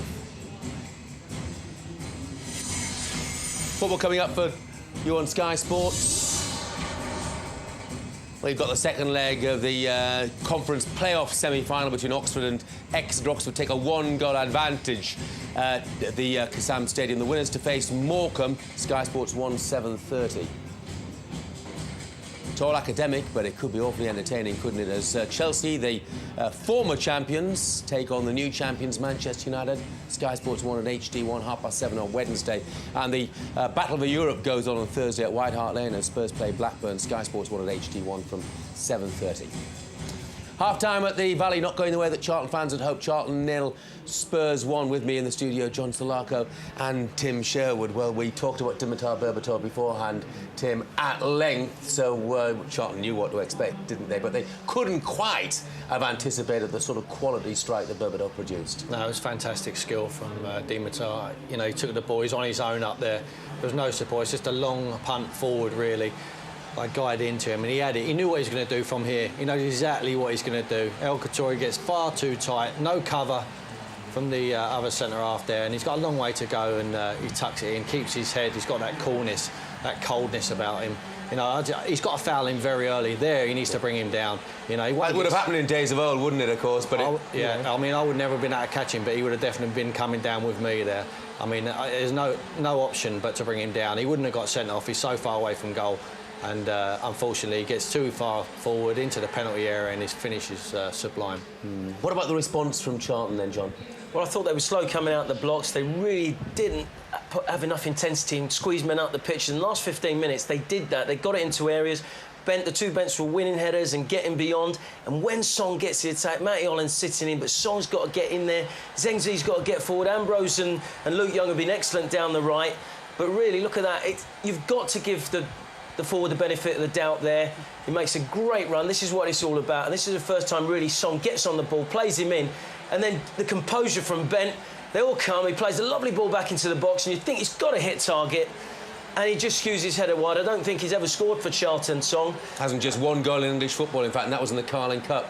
But it's their best passage of play. But last 15 minutes, they just really upped the tempo. They got the crowd behind them, and it was so much better. Put Spurs under pressure, squeeze everyone up the pitch 20 yards, and it's better again. This is unlucky. Watch Rocker here. He brilliant covering, and that's what you expected for the Berbatov goal for Charlton. But he comes across here and he makes it really hard for Bent. It's on his wrong foot. Great tackling. It's not all over yet, Tim, is it? Will Alan Pardew be encouraged by the last 20 minutes or so? I think he will. I think their best forward player has been a right-back, Luke Young. He's looking to get forward every opportunity. Him and Matty Holland have tried to take the game by the scruff of the neck. Song, before that passage of play that we saw there, we're talking, he's an embarrassment. I mean, I was embarrassed for the boy. He didn't want to close down. He didn't want to run around. He had no enthusiasm. Until he had that passage of play there, when he has a chance, he's come into the game. He's a good footballer. He needs to show a bit more character. Perhaps it's because he's on loan. That's what problem you have. He don't care whether they go down or not. You know, he's got to show a little bit more of an attitude there. OK, Charlton fans will be expecting him to show a lot of attitude in the remaining 45 minutes. Few Charlton fans are close to prayer. They still have a prayer, but not much more than that. Will Alan Pardew be able to take his side into the final week of fixtures with a chance of Premiership survival? They must score twice in the second half. It's a 7-year hitch for Charlton in the Premiership since the year 2000. They have to beat Spurs this evening at the Valley. They've had their chances. They've missed them. Has Dimitar Berbatov delivered the killer blow? Football to come for you on Sky Sports. It's that time of the season. The playoffs get underway. League One's first action, the semi-final first leg from Huish Park as Yeovil take on Nottingham Forest. Sky Sports 1 at HD1 from 7:30 on Friday. It's Southampton against Derby in the Championship. George Burley against his old club, of course. The first leg of that game, noon, Sky Sports 1 at HD1 from Saturday. The FA Trophy final follows as Kidderminster take on Stevenage, Sky Sports 1 at 2. And the League 2 playoff semi-final first leg, Bristol Rovers against Lincoln, 4:30, Sky Sports 1 and HD1. Half-time here, then Charlton trail Spurs by a goal to nil in the game that they have to win. Tim Sherwood and John Slarko are in the studio with me. John, in this next 45 minutes, does Alan Pardew need to make sure that the Zhengzi and Holland and Song play just a little closer to the two strikers who've been a bit isolated at times? That's right, they've got to get support. They've got to get, as I said, 20, 30 yards up the pitch, and they've got to commit bodies forward. They've got to get the midfield players have got to run past the forwards, and really they've got nothing to lose now. They've got to raise the intensity, really go for it, get this crowd on their side and make things happen, because they have not tested Paul Robinson. I wanted Timmy to throw Jimmy Floyd Hasselbank into the mix. I think they will do, you know, given time. You know, Jimmy's obviously running out of legs, but he can always produce a goal, can't he, out of nothing. I think they have to all see the same hymn sheet, get forward, get the ball. They're in success from flick-ons, you know, and they're causing problems. But they need to get it up, like John says, get the midfield up and support. He looks the calmest man, doesn't he, in the Valley. He'll need to keep his cool. Martin Yol, of course, is aiming for Europe, and at the moment his aim is true, because that looks to be where Spurs are headed. Charlton, 45 minutes to save themselves. Let's rejoin our commentators, Tony Gale and Rob Hawthorne. And new straight away the change. Anthony Gardner, who twice in the past has nearly joined Charlton, is on for the second half to face them because of a calf injury to Ricardo Rocha. So another makeshift left back for Spurs. Gardner just back after a hairline fracture of the leg. First half. Let's get behind the boys in the second half. We need you now. Well, they've been doing their best to rally the crowd here during the break, while Alan Pardew has given one last rousing speech to the players. Charlton Athletic are 45 minutes away from disaster, from the doom of relegation to the Championship. It has been a disastrous season in which they've changed course 3 times with 3 different managers, Ian Dowie, Les Reed and Alan Pardew. finally felt they'd got it right with the current incumbent, who has given them 5 Premiership wins, but the first of those against Aston Villa is the only time this season that they have recovered a losing position. In that one, they were a goal down at half-time and won it 2-1. Can they do that here? Here's Didier Zakora.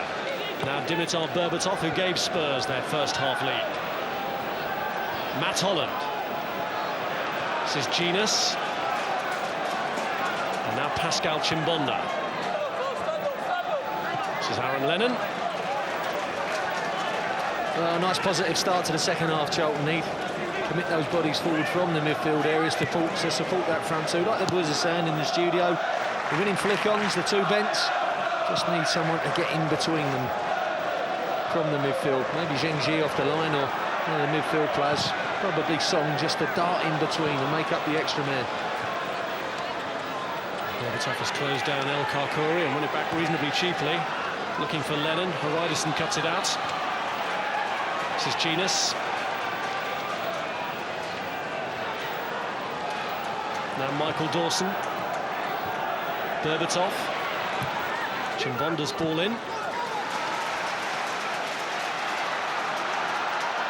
Mongo is looking to get Charlton on a forward momentum here with Darren Bent. Robbed by Tainio. Keane wanted it played early by Lennon. He's made a good run though, Robbie Keane. He's found him now. Genus. Zakora. Positive start to the second half by Spurs. This is Gardner. Just the same as the first, isn't it? Out the traps quickly, Spurs. I don't know what they put in those drinks pre-match at half-time, but they certainly come out the traps. Place in the top 6 beckoning for Tottenham, who are desperate to be back in Europe again next season. Here's Berbatov. It doesn't even look like he's winding up, does he? Doesn't look like he's winding up, and then he hits a terrific shot like that. Good save by Carson. Holland. Luke Young. Away by Dawson. It's Gardner. Holland. Zhengji to prod it into the path of Darren Ambrose, but Gardner got across. Here's El Karkouri. Holland. El Karkouri aiming one for Darren Bent. Robinson had come to claim that, and Bent got a touch. The goalkeeper may have had a problem. Should be reading those situations better. Benson nearly in again there. The centre-backs have got to mark those channel side for me. They're letting the 2 Bents get down there from long straight balls from centre-back. You've got to be a bit cuter. Look at this lovely little flick round the corner. Silky there. And here we go. Here comes the sledgehammer. Can do both sides, can't he? Good save by Carson. Right away from the danger area. Run back there by Berbatov. There's Gardner. Tainio just trying to help it round to Didier Zakora.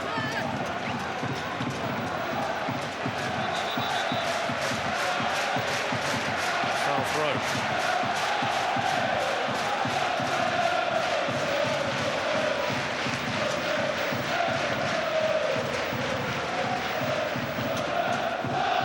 Gardner to take. Here's Genus.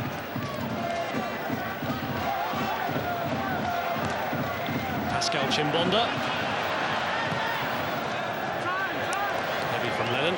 There we go, Haraidison just getting a fraction too tight. You get too tight and you play a little give and go like that, back to Chimbonda in the hole, and you can't catch him. You really try and get your distances right, but it is very, very difficult when someone's so elusive like Lennon.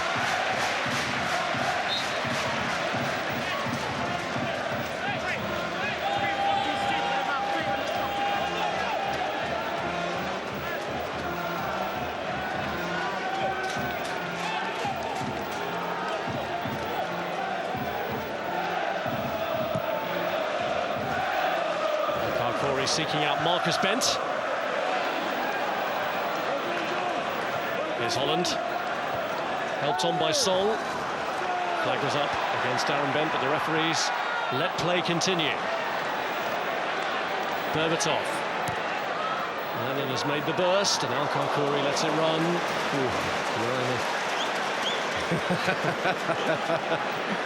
A few sharp intakes of breath then, weren't there? If he'd have just read it, Lennon, probably impossible to read when a centre-back's going to do that. Little stab and it's in. It was risky. Oh, Ryderson slipped, and it's Berbatov. It hit the heels of Aaron Lennon. Well, they've had a couple of chances this second half, just trying to pick out that final pass, but I think it's the risk that Charlton have got to run if they're going to commit players from midfield. They're going to leave that little bit in front of their centre-backs for Keane and Berbatov to drop off. Lennon will get behind, but they've got to run the risk because they've got to score themselves twice. Goal difference down at the bottom is tight. That's not something that can concern Charlton now, because a win is everything. Without it, they will be out of the Premiership. Keane. Genus. Robbie Keane. Here's Suleiman Diawara. Song. Dawson. Tainio to Keane.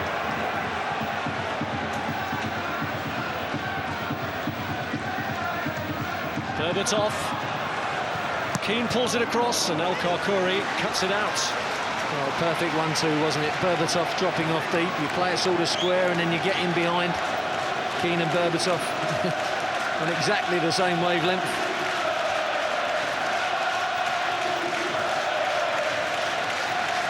Well, Spurs scored in the first 7 minutes of the first half, but it's taken until 7 minutes of the second half for them to win their first corner.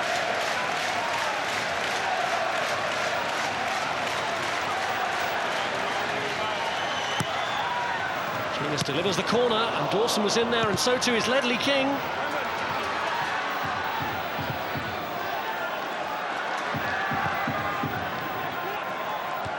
Chimbonda's header across, Dawson. Nervous times these for Charlton Athletic.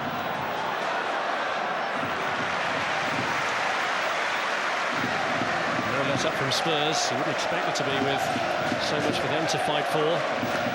UEFA Cup place, I'm sure the bare minimum of a target set for Martin Jol at the start of this season. Well, there's a bit of sloppiness, Rob. That's what they need. Get the crowd behind them, Charlton. A little bit of sloppiness from Spurs. Just get them down in that last third. Get some crosses in the box for those boys, because they're having a little bit of joy in the air, the two Bents. But there you go. You don't need that. You've got to throw in right down in the last third, and you end up going right the way back to Carson. Looking down the middle for Darren Bents. Dawson seemed to have that one covered and did find his man, Chimbonda. Ryderson looking to win the header, and does against Lennon. Here's Song. Zhengji. Ryderson. In slides Jermaine Genus. And Charlton really, for the first time in this second half, have an opportunity to make Robinson work. Well, the introduction of Anthony Gardner at the break will help Spurs at set pieces.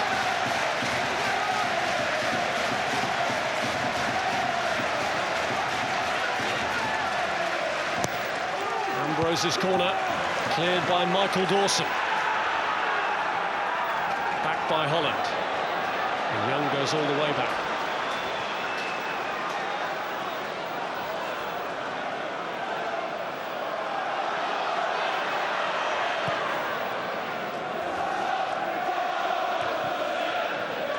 Song.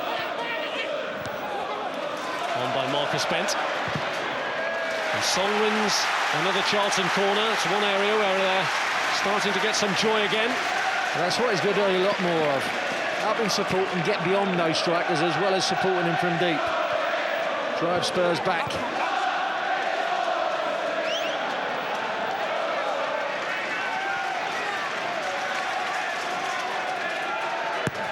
Ambrose's corner in towards Ryderson, who tried the flick. It's Berbatov who brings it clear. And Lennon up ahead. Plenty of work for Aaron Lennon to do with two back covering. He's looking for support, but he's got to do it on his own. He's bought enough time for Keane to get forward. Here's Berbatov. Trying to get around Luke Young.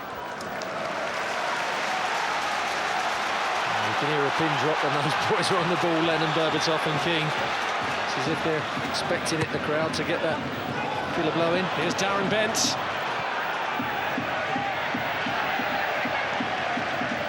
King winning the battle with him. And getting some help from Anthony Gardner as well.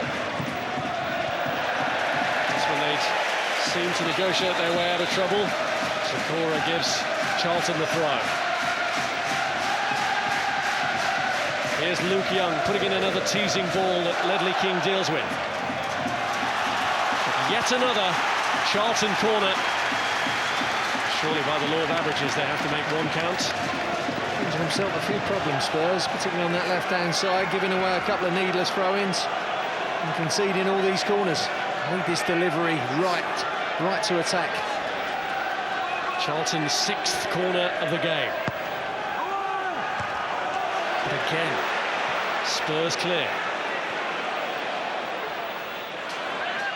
Darren Ambrose, he's kept it in well now, can he pull it back? Well, it's the right idea to look for Haraidison, he's won another corner. Well, Lennon's not strong enough to do that, shepherd the ball out. Ambrose does well, just can't pick out the final ball. Ambrose goes short this time, and it's given back to him by Matt Holland. Holland looking for Diawara. Goes for the hit that strikes his own man, Song. Here's El Karkouri. Cleared by King. Total miscue by Aaron Lennon that keeps the pressure on Spurs. Now Song. In by Holland. Haraidison looking to help it into the path of Zhengji. Ambrose was falling as he attempted to strike it. Pull something. Feeling his groin, I think. Something will break. If they keep the ball in the last third, something will break. They'll be first onto one of those second balls that are bouncing in and around that area, and something will break, but they need to keep Spurs penned in. Good pressure in the right area, but still to seriously exert Paul Robinson. Here's Darren Bent.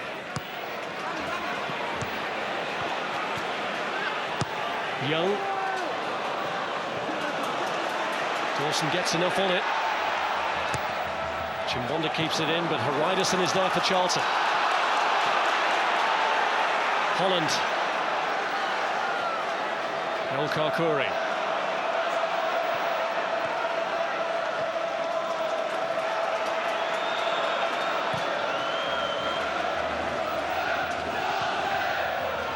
Kept in by Marcus Bent for Zhengji. He's past Dawson, who dives in with the challenge, but wins the ball, says the referee. Well, Mark Housey can't be any closer. He's right up with the play. He's only about 3 or 4 yards away. Takes on Dawson on his outside. Looks like he just gets a toe with the ball. Let's have a look from this angle. Yeah, just gets a touch of the ball. But that's where Zhengji needs to be. Just in and around that area. He's got something different, and he can beat defenders. Ambrose's corner. Haraidison goes in amongst the crowd. A little bit of panic set in there. Keane decided he had to deal with it. Couldn't leave it to his goalkeeper. Well, Robinson had a flap in the first half, and he started to come there and went back on his line. That's a better corner, in and around that 6-yard area. Seem to be getting preoccupied with those near post balls. Oh, yet another foul throw from Charlton. I think Song might have stepped over the line. Nice bit of pressure, and then it's relieved with a silly foul throw.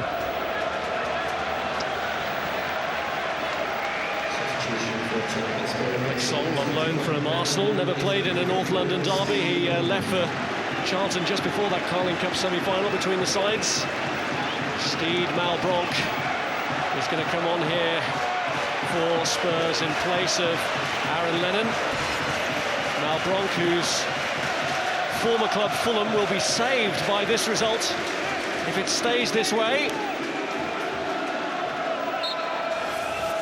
Could help to ensure they're safe with half an hour to go.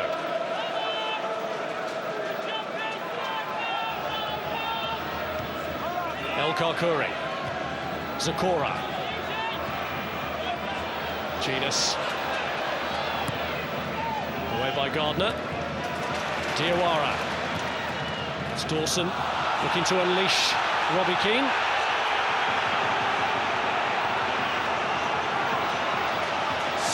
Well, there's Zhengji in the area that we want him to do. Get at players, and there, oh, ever so close. Looks like from behind that he got a touch to the ball, and I think that's where referee Housey was. He was behind Zhengji, and he says he gets the ball, and it's away for a corner. There's Dawson. Now Chimbonda. Zakora. Tenio's pulled away from Ambrose, and he's found Berbatov. Ambrose just hoping to usher Gardner out of the way, but he's had to concede a corner. That'll do for Anthony Gardner and for Tottenham. He's going to be useful attacking set pieces as well, isn't he, Anthony Gardner, at 6'4", 6'5".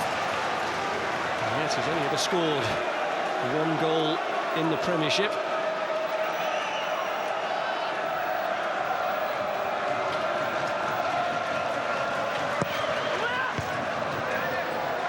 And off Alex Song for another. Corners haven't been so good tonight, have they? Hitting that front man constantly. Both teams. Got to miss that front man. Genius looks to get it right again. And doesn't, straight into the goalkeeper's hands. Carson aiming to release Darren Bent, who's under surveillance here from Ledley King. It's Zhengji. Zakora won the battle. And here's Chimbonda. Timu Tenio. Berbatov. Slice clearance from Talal El Karkouri.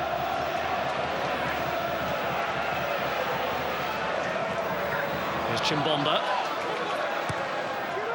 Looking for Dimitar Berbatov. And Young got back in the nick of time. Good defending by Luke Young. Berbatov's not even aware that he's coming round on the cover. He's getting all set to chest that one down and get a volley away. Luke Young nips around him, gets in front of him and just heads it away for a corner. Well, they're urging their team on, but more concerned than anything else at the moment with another corner. Berbatov climbing for it. It's just wide.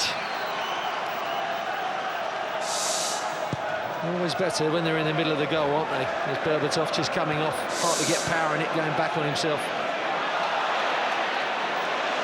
And Charlton just can't break out at the moment. Now Bronco gives them the opportunity to do so. Here's Young. Song. Holland. El Karkouri. Away by Chimbonda. This is Steed Malbranc to Genus.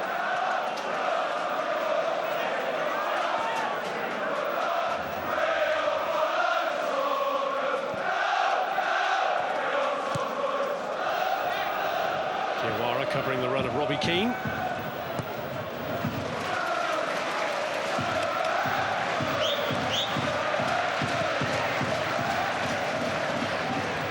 Dawson. Chimbonda. Now Diawara.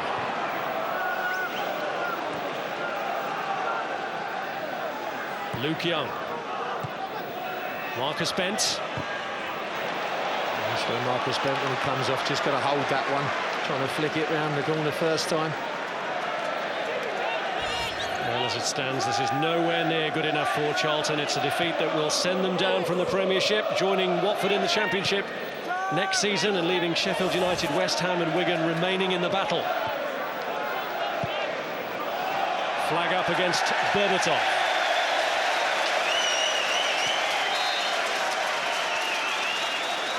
Well, ironic cheers for the linesman down below us. Berbatov well offside.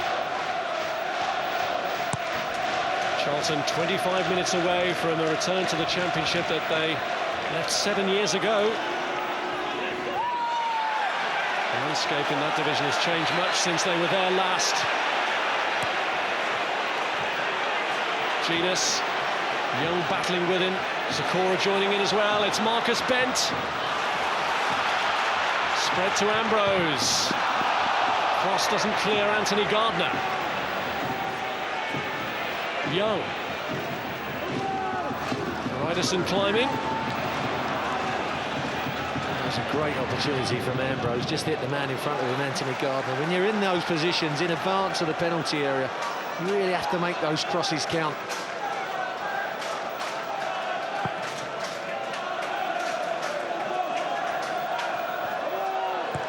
Dawson. Diawara.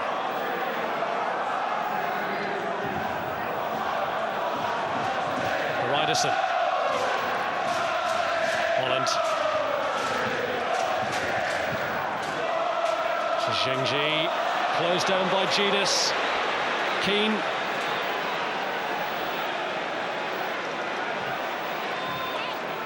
Martinio. And this is Sakura. Malbronk.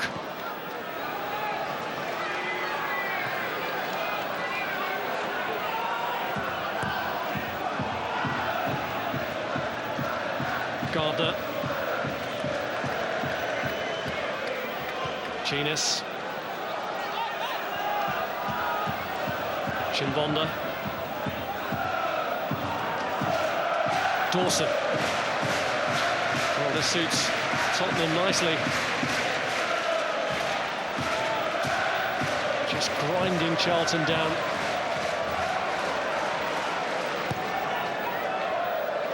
Here's Sakura. Still need that goal to put the game to bed for themselves, though, don't they, Rob? Keeping possession at the moment, but they had some good positions there, and they just turned around and kept possession. And the Spurs, I think, they'll be going for the second goal, trying to kill this game off. They're good enough. It was a little bit negative the way they come out, kept possession, and in the end gave it away. Ryderson, away by Michael Dawson. Chimbonda. Overrun by Alex Sol.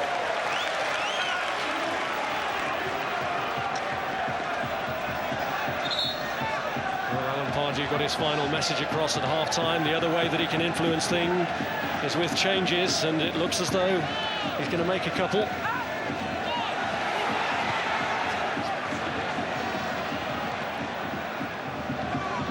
Held by Tainio. Now Gardner. Keane. Tainio finding Steed Malbronk.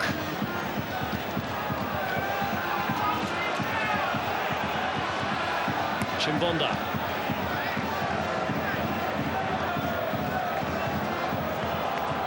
Here's Dawson.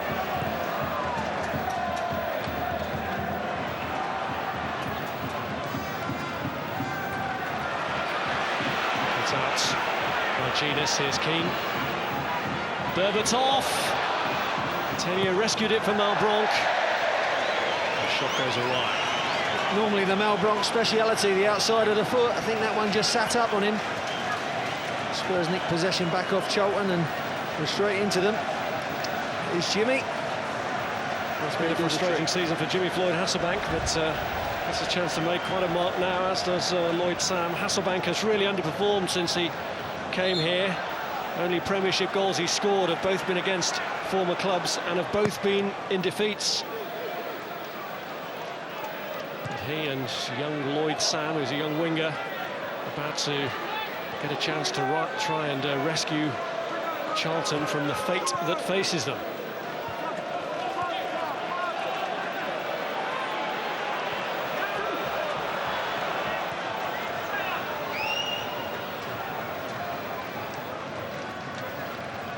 Well, frustration has been growing amongst the crowd.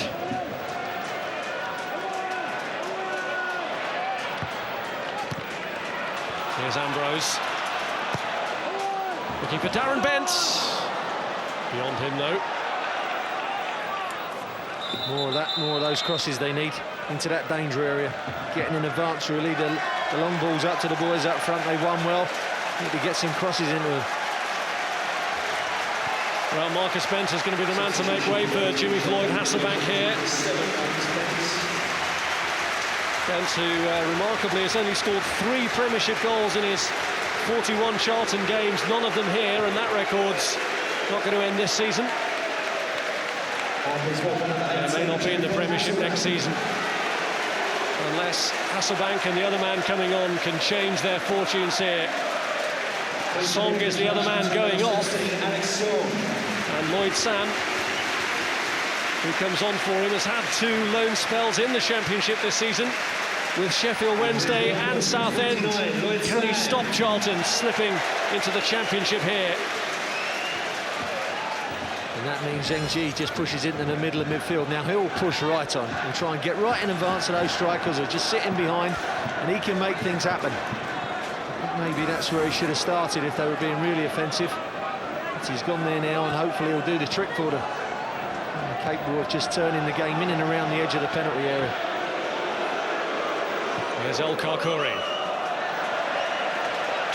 Hasselbank getting an early opportunity to be introduced into the game because of the length of that ball from El Karkouri. Well, the reshuffle has seen Sam move to the right and Ambrose to the left. Berbatov tangled with Horidason as the ball broke to Robbie Keane. Now Malbronk. Here's Ambrose. We get more joy on this side.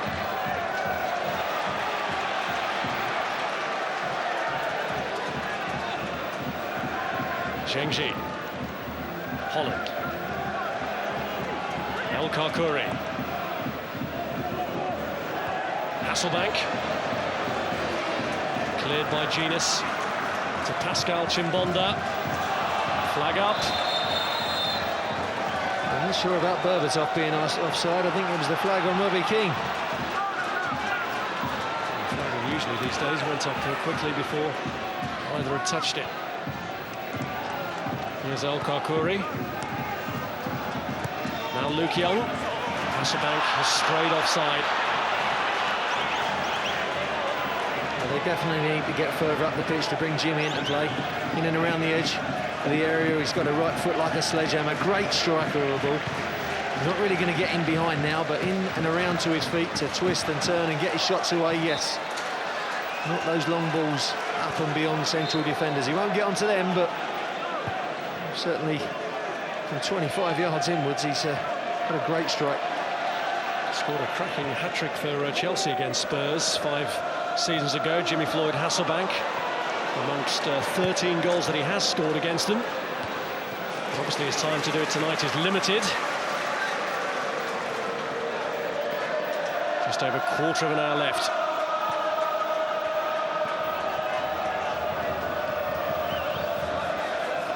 Here's Steve Malbronk. Chimbonda. Dawson.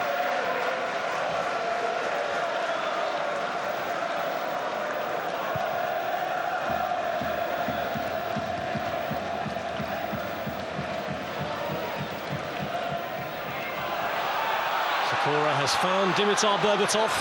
Keane's in the middle, but it's pulled back to Steve Malbronk.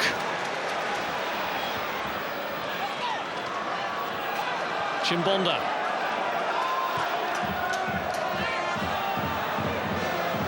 Malbronk. Chimbonda looked to make the most of Horidasson's slip, and having just made a couple of changes. Charlton with concern here for Horidason as he gets back to his feet in pain.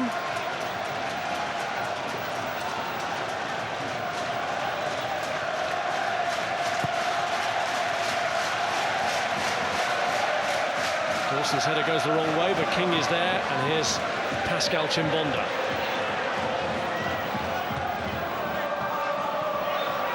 Now Malbronk. Gardner. Cut out by Young. Here's Sam. Zheng Ji. Decent progress this from Luke Young. Cut out by King. Zheng Ji's ball in, and it's flicked up off Darren Bent. He wasn't expecting that. No, I think that's the key to it, Robbie. Thought Hasselbank was going to get it and couldn't react in time. glimmer of an opening, but he's offside here, Darren Bent.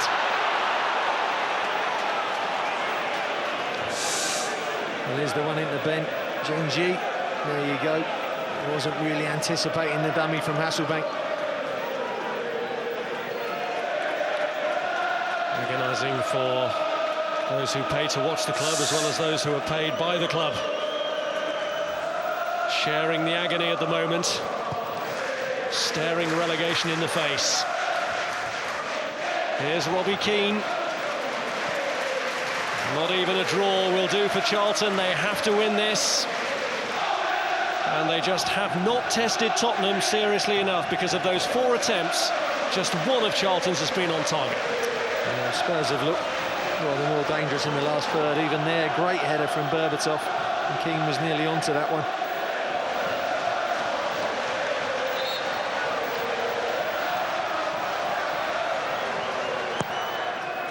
Genius's corner.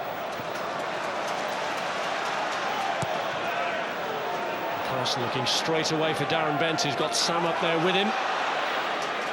Gardner suddenly realising he had to deal with it, does so.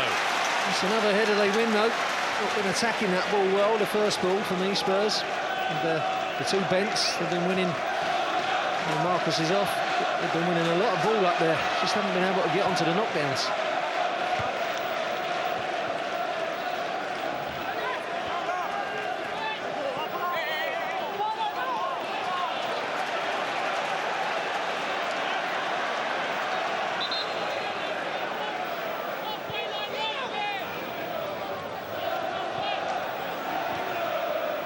Here's El Karkouri.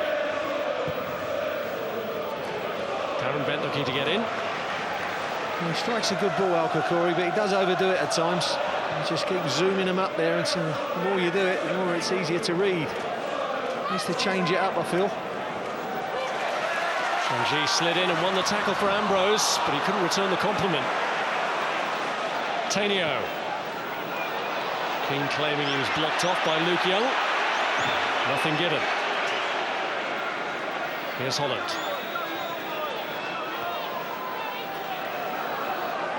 Diawara. Zhengji. Here's Horiderson.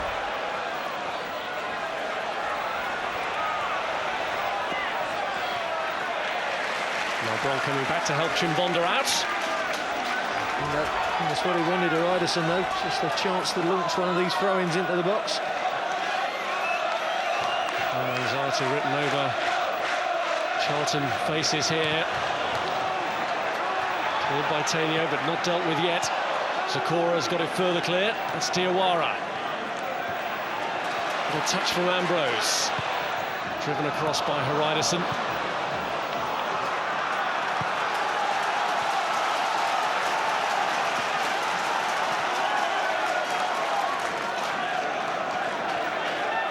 Ambrose. Here's Diawara.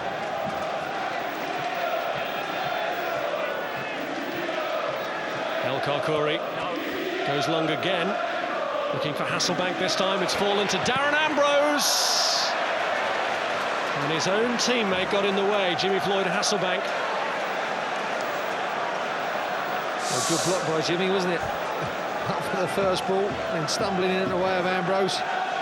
And right on the backside.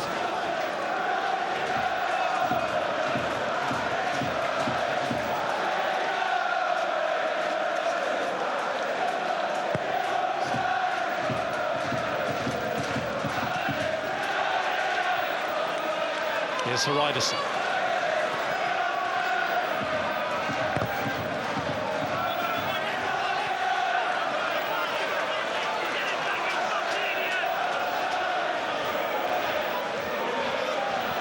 Well, they've got to go for it now, Charlton. Their Premiership lives are ebbing away. 10 minutes to go. Darren Bent. Luke Young.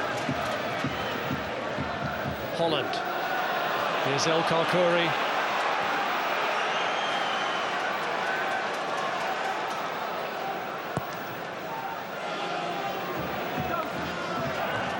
Dawson winning the header.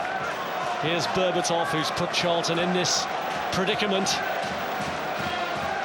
It could get worse, but Malbron can't find the ball for Berbatov. Diawara intercepts. He just gives them the glare, Berbatov, if the ball isn't perfect. Gives them the glare. Why can't you be as perfect as me?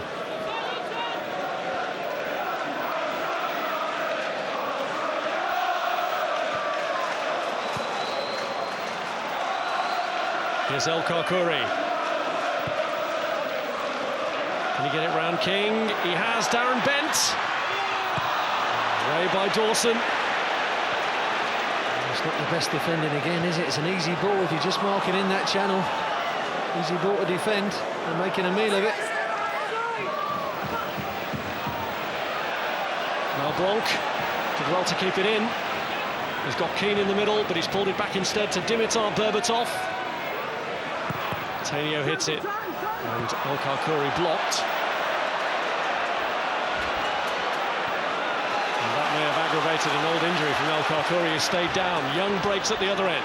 Darren Bent's header goes awry, but Chimbonda's given it away to Hasselbank, who tried to slide in Darren Ambrose, and Chimbonda actually redeemed himself. They're trying their best, Spurs, with some sloppy defensive play at times, but haven't quite got that quality to capitalise, have they, Charlton?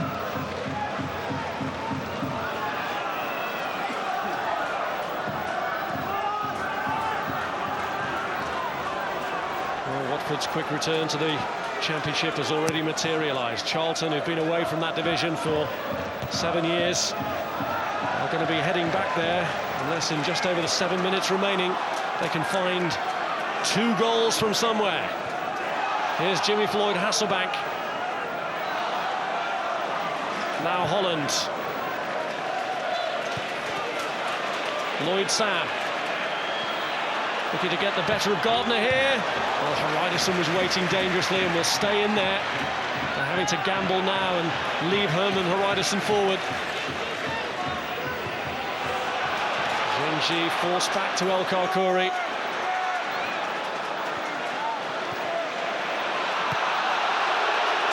Tottenham deploying their resources to make themselves difficult to break down, but that frustration is being felt by the Charlton crowd.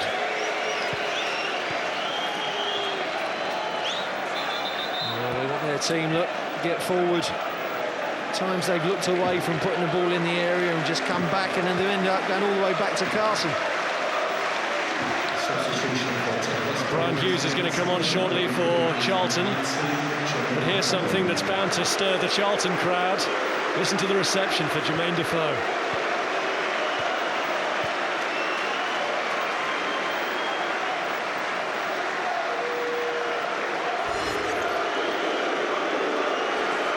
Nice to see you as well, I'm sure he's thinking.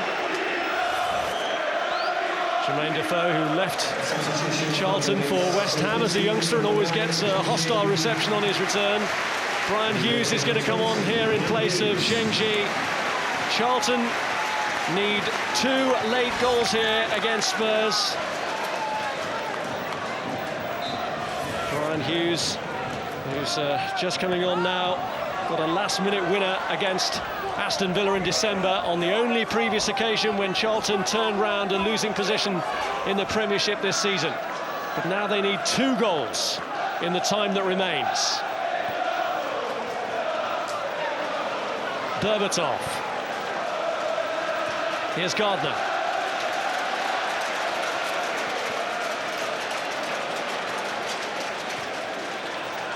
Teemu Tainio.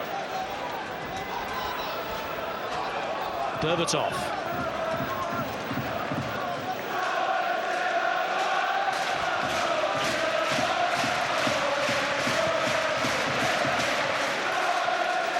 El Karkouri. And Berbatov wins it, and the flag goes up against Jermaine Defoe. That's unlike Defoe, because he's on early, I suppose, but normally stays on side. He's thinking that Berbatov's favourite, just needed to stay on side there, but just drifted off. And here's Jimmy Floyd Hasselbank, cleared though by Dawson. Zakor away. Here's Matt Holland. Young.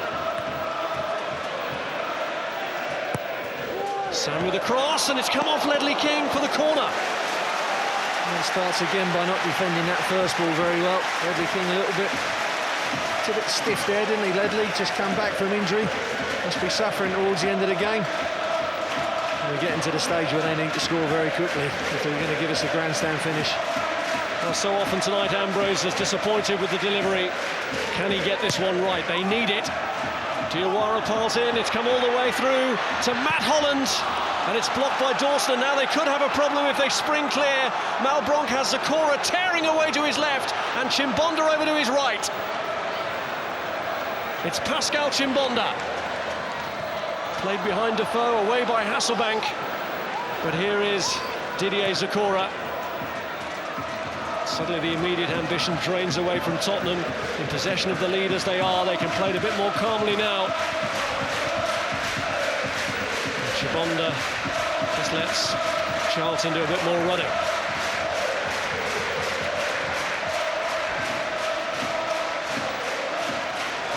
Charlton fans always look on the bright side of life, they're singing. You have to admire that optimism, don't you? Yeah, they've been fabulous. Since Alan Pardew took over, they've really been getting behind their team. Well, does Darren Bent sense that Charlton's Premiership time is up, and also that his time with the club is up?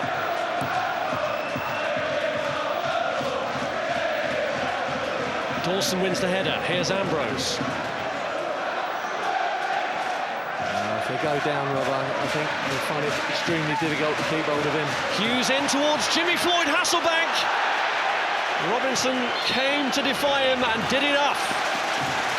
And didn't bring him down either. Jimmy just couldn't get away off the mark, could he? And Jimmy of old might have been there, just maybe reversing that back into the net, but Robinson does well to get it away for a corner. It's Sam's corner this time, flies in towards Herman Hreiderson, and is cleared by Dimitar Berbatov. Here's Diawara. Back in towards Hreiderson. And now Pascal Chimbonda. Bent cutting off the back pass. Away by Dawson.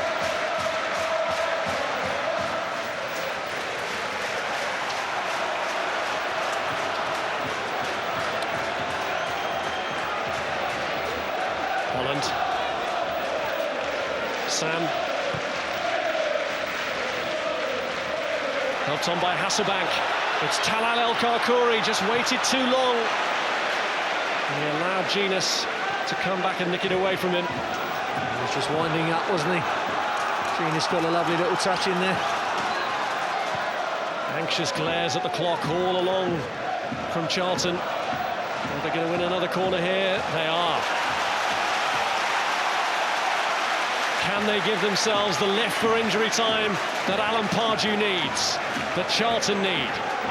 Their Premiership lives hanging by a thread.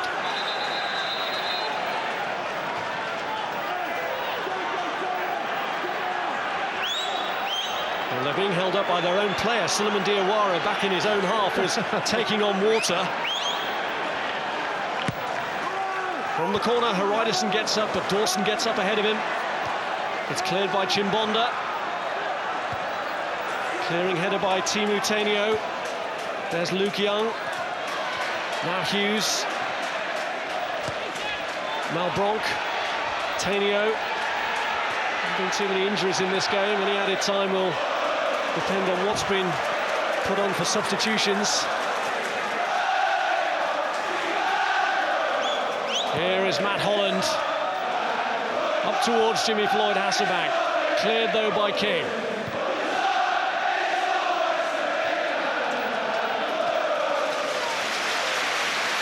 Here's Holland.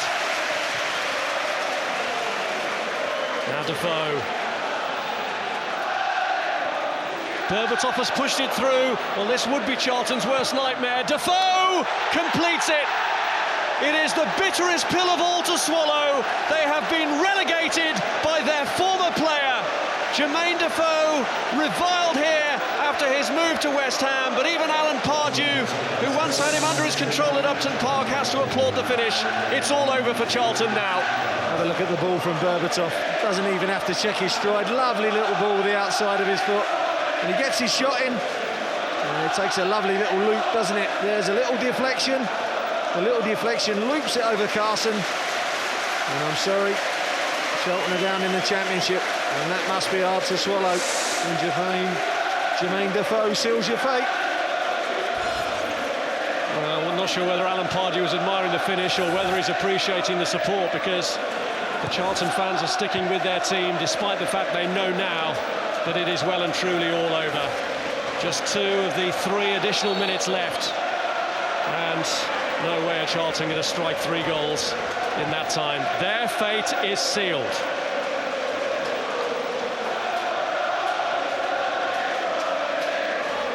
Well, they all knew that Defoe was going to shoot.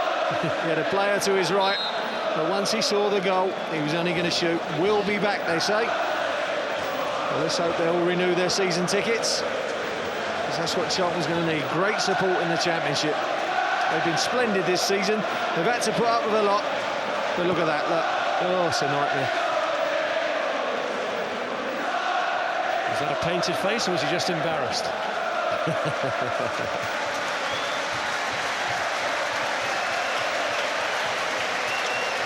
Well, they're showing their support now for Charlton, which is admirable.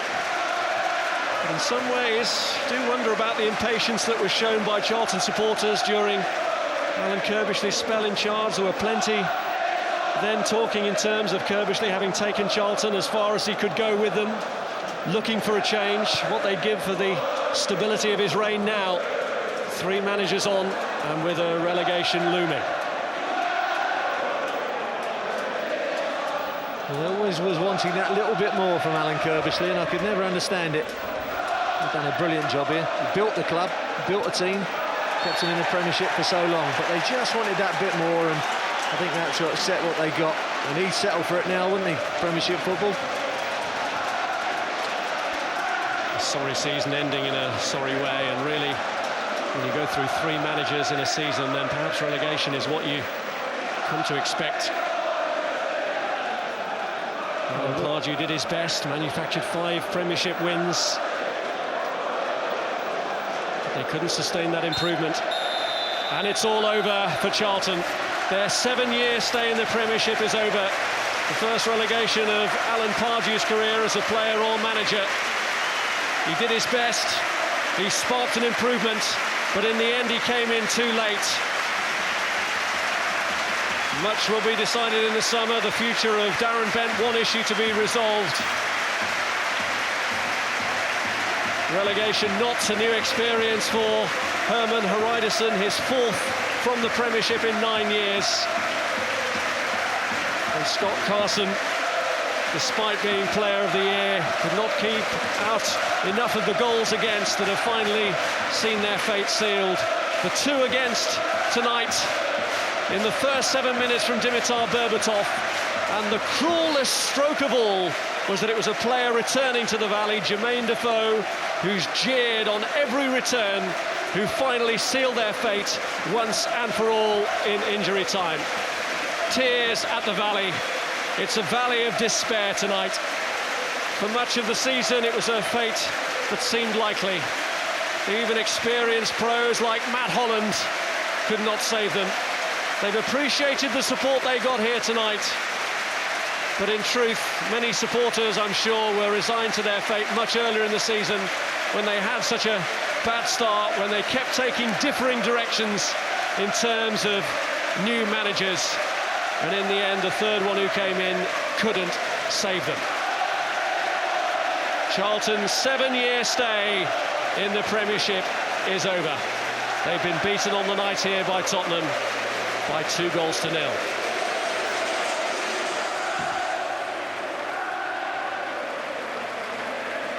It was their longest stay in the Premiership in 50 years. It's a rotten feeling, though, isn't it? Richard Murray knows that perhaps the mistake that the board made here early in the year with their managerial appointments have cost them in the long run. He can still afford a smile, but you won't find many smiles amongst these heartbroken supporters or amongst the long-serving players here. How many of them will be back next season in the Championship? How many of them will be back to support their club? Most is the answer, unquestionably. Won't seem quite as glamorous for them next season, but there is life after the Premiership, and that's what they have to cling on to.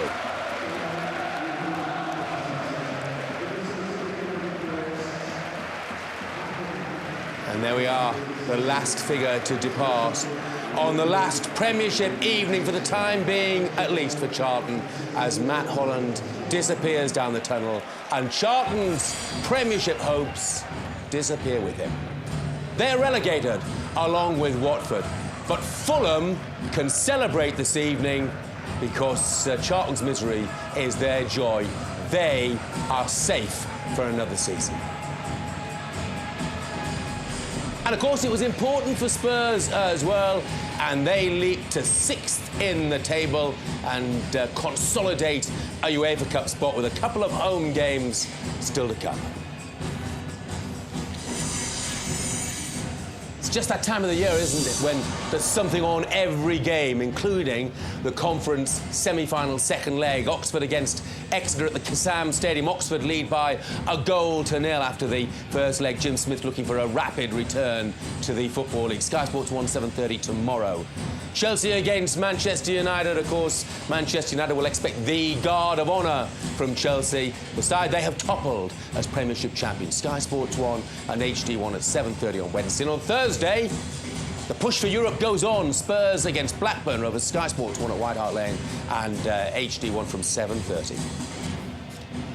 So in the end, the visitors win by 2-0 and Charlton's 7-year stay in the Premiership is over. In a moment or two, we'll hear the views of a former Charlton player, John Solarco, also of Tim Sherwood. You don't need me to tell you what they're thinking. They dreamed the impossible dream, but tonight, it's over.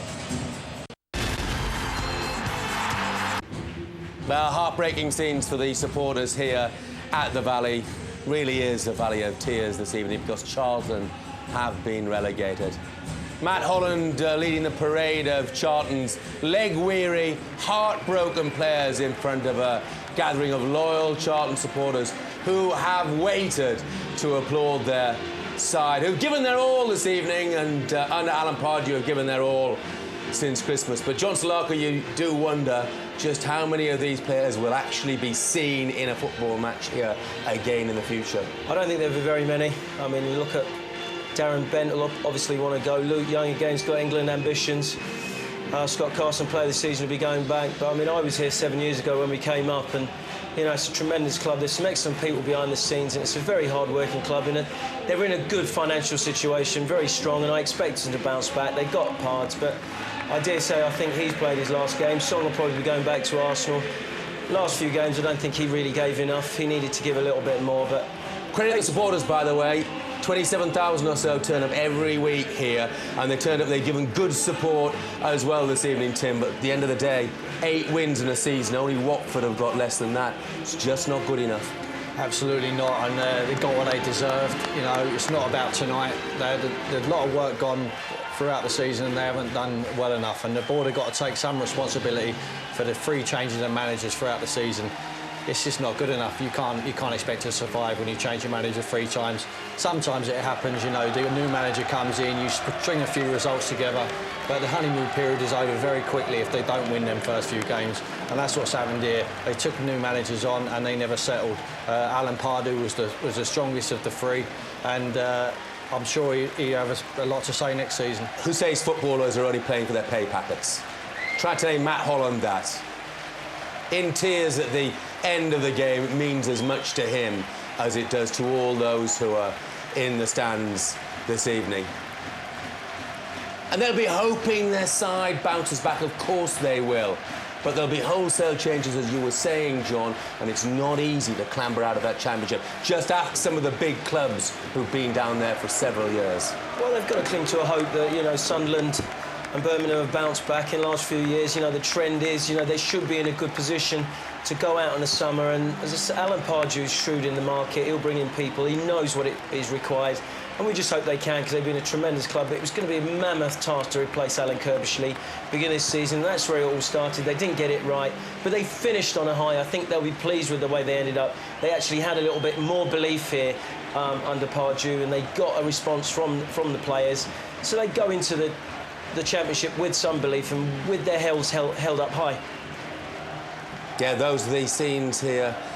Then at the Valley, disappointed, distressed fans, and one man will be feeling it as much as anybody as the Charlton manager, Alan Pardew. He's with Andy Burton now. Alan, you've been relegated. What are your thoughts? Well, I think in terms of where we are in the league, whatever politics are going on off the pitch, you end up where you end up, and we haven't been good enough for whatever reason. But the commitment of the players got me forward tonight. The scoreline doesn't really do the game justice. Their little bit of quality was the difference, and I'm afraid it's that little bit of quality that perhaps we've lacked in and around this final run when we got ourselves so close. Do you think you've lacked quality all season, or when you look at the bigger picture, do you think it's the managerial changes? Oh, there's a number of reasons. I can't talk about the early part of the season. I can only talk since I've been here.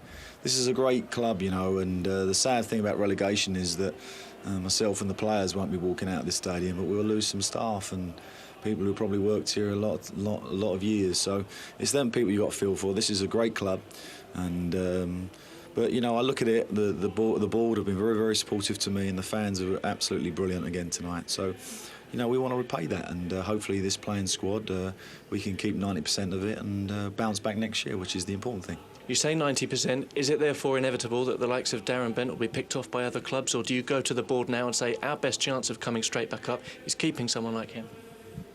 Well, I think it's an unfair question to hit me with as soon as the game's ended, in all honesty. The future of some of our players, I don't think this is the night to talk about that. I think this is a night to talk about the endeavour we put in and the effort. And sometimes, as a team, you just haven't got enough, and we just didn't have enough tonight. Although we had plenty of chances racing across the box, and I said to the players, you know, they can walk out this stadium tonight with their heads held high in terms of since I've been here and the performance again tonight. So that's what we have to take to Liverpool. We have one game left, and we got to show pride and resilience for the people that we represent in that last game. Do you also take pride from the fact that when you came here, the club were 8 points away from safety, and they were still in with a chance here in the penultimate game? No, not really, because it's ultimately, you know, that's where we are, and you know, I just wish the other guys who are trying to strive with happened to us tonight that it works out for them, and for us it's not to be, and at least we get ourselves a chance now to bed down what we need to do and prepare ourselves for what's going to be a difficult season next year. But our egos are not that big that we can't face the Championship with honesty and bring this great club back to where it belongs. And in terms of you, your future is here, is it? Of course, you know, I've signed a contract here, and the people here have been absolutely brilliant to me, and you know, in some ways I want to repay that to them. Thanks, Alan. Thank you. Yeah, Alan Pardew done his very best since Christmas, but in the end it just wasn't quite good enough. John Solarco and Tim Sherwood have been watching with me. John, could they have done any more this evening? Could they have done anything differently this evening? I don't think they could. I think they could have taken a gamble. They could have committed more players forward. I think really it looked like a lost cause. You know, last 15 minutes, I think you've got to risk losing 2 or 3, but, you know, try and go for that goal. But as Alan said, they did give everything. They just really lacked the quality to open Spurs up and get those goals. And, of course, it was that extra quality of Dimitar Berbatov that counted tonight, and then Defoe coming on. It was like Tim did say that was a script waiting to happen. So, you know, but they go down with their heads held high. Alan's done a fantastic job here. I think he's a brilliant manager, and he knows what's going to happen. It's a lot of hard work over the summer, but he'll get them right, and I'm sure this club will be back because it's a fantastically well-run club. Some great people behind the scenes, and it's such a shame because it's a big year to go down because the money goes up, the stakes are raised, and it's going to be a tough Championship next year. Tim, might he have started, or at least introduced Jimmy Floyd Hasselbank earlier, and would it have made any difference? Who knows? I mean, they give their all, but I said at half-time I thought they didn't have the same script, some of the lads. You know, they're playing it long from Luke Young up to the 2 Bent boys up front, and I don't think they got in support early enough, the midfield, all night. I don't think they got forward enough and really tried. You know, the endeavour was there for the players, but the direction was wrong. I think Luke Young, Matty Holland, fantastic professionals. I like watching games when everything's against you and you've got to go and take the ball by the horns and really put themselves on show. I think them two guys did that tonight. Weren't afraid to make mistakes, and they tried their best for this football club to keep them in the division. Unfortunately, it wasn't good enough because there wasn't enough of Luke Youngs and Matty Hollands out there tonight.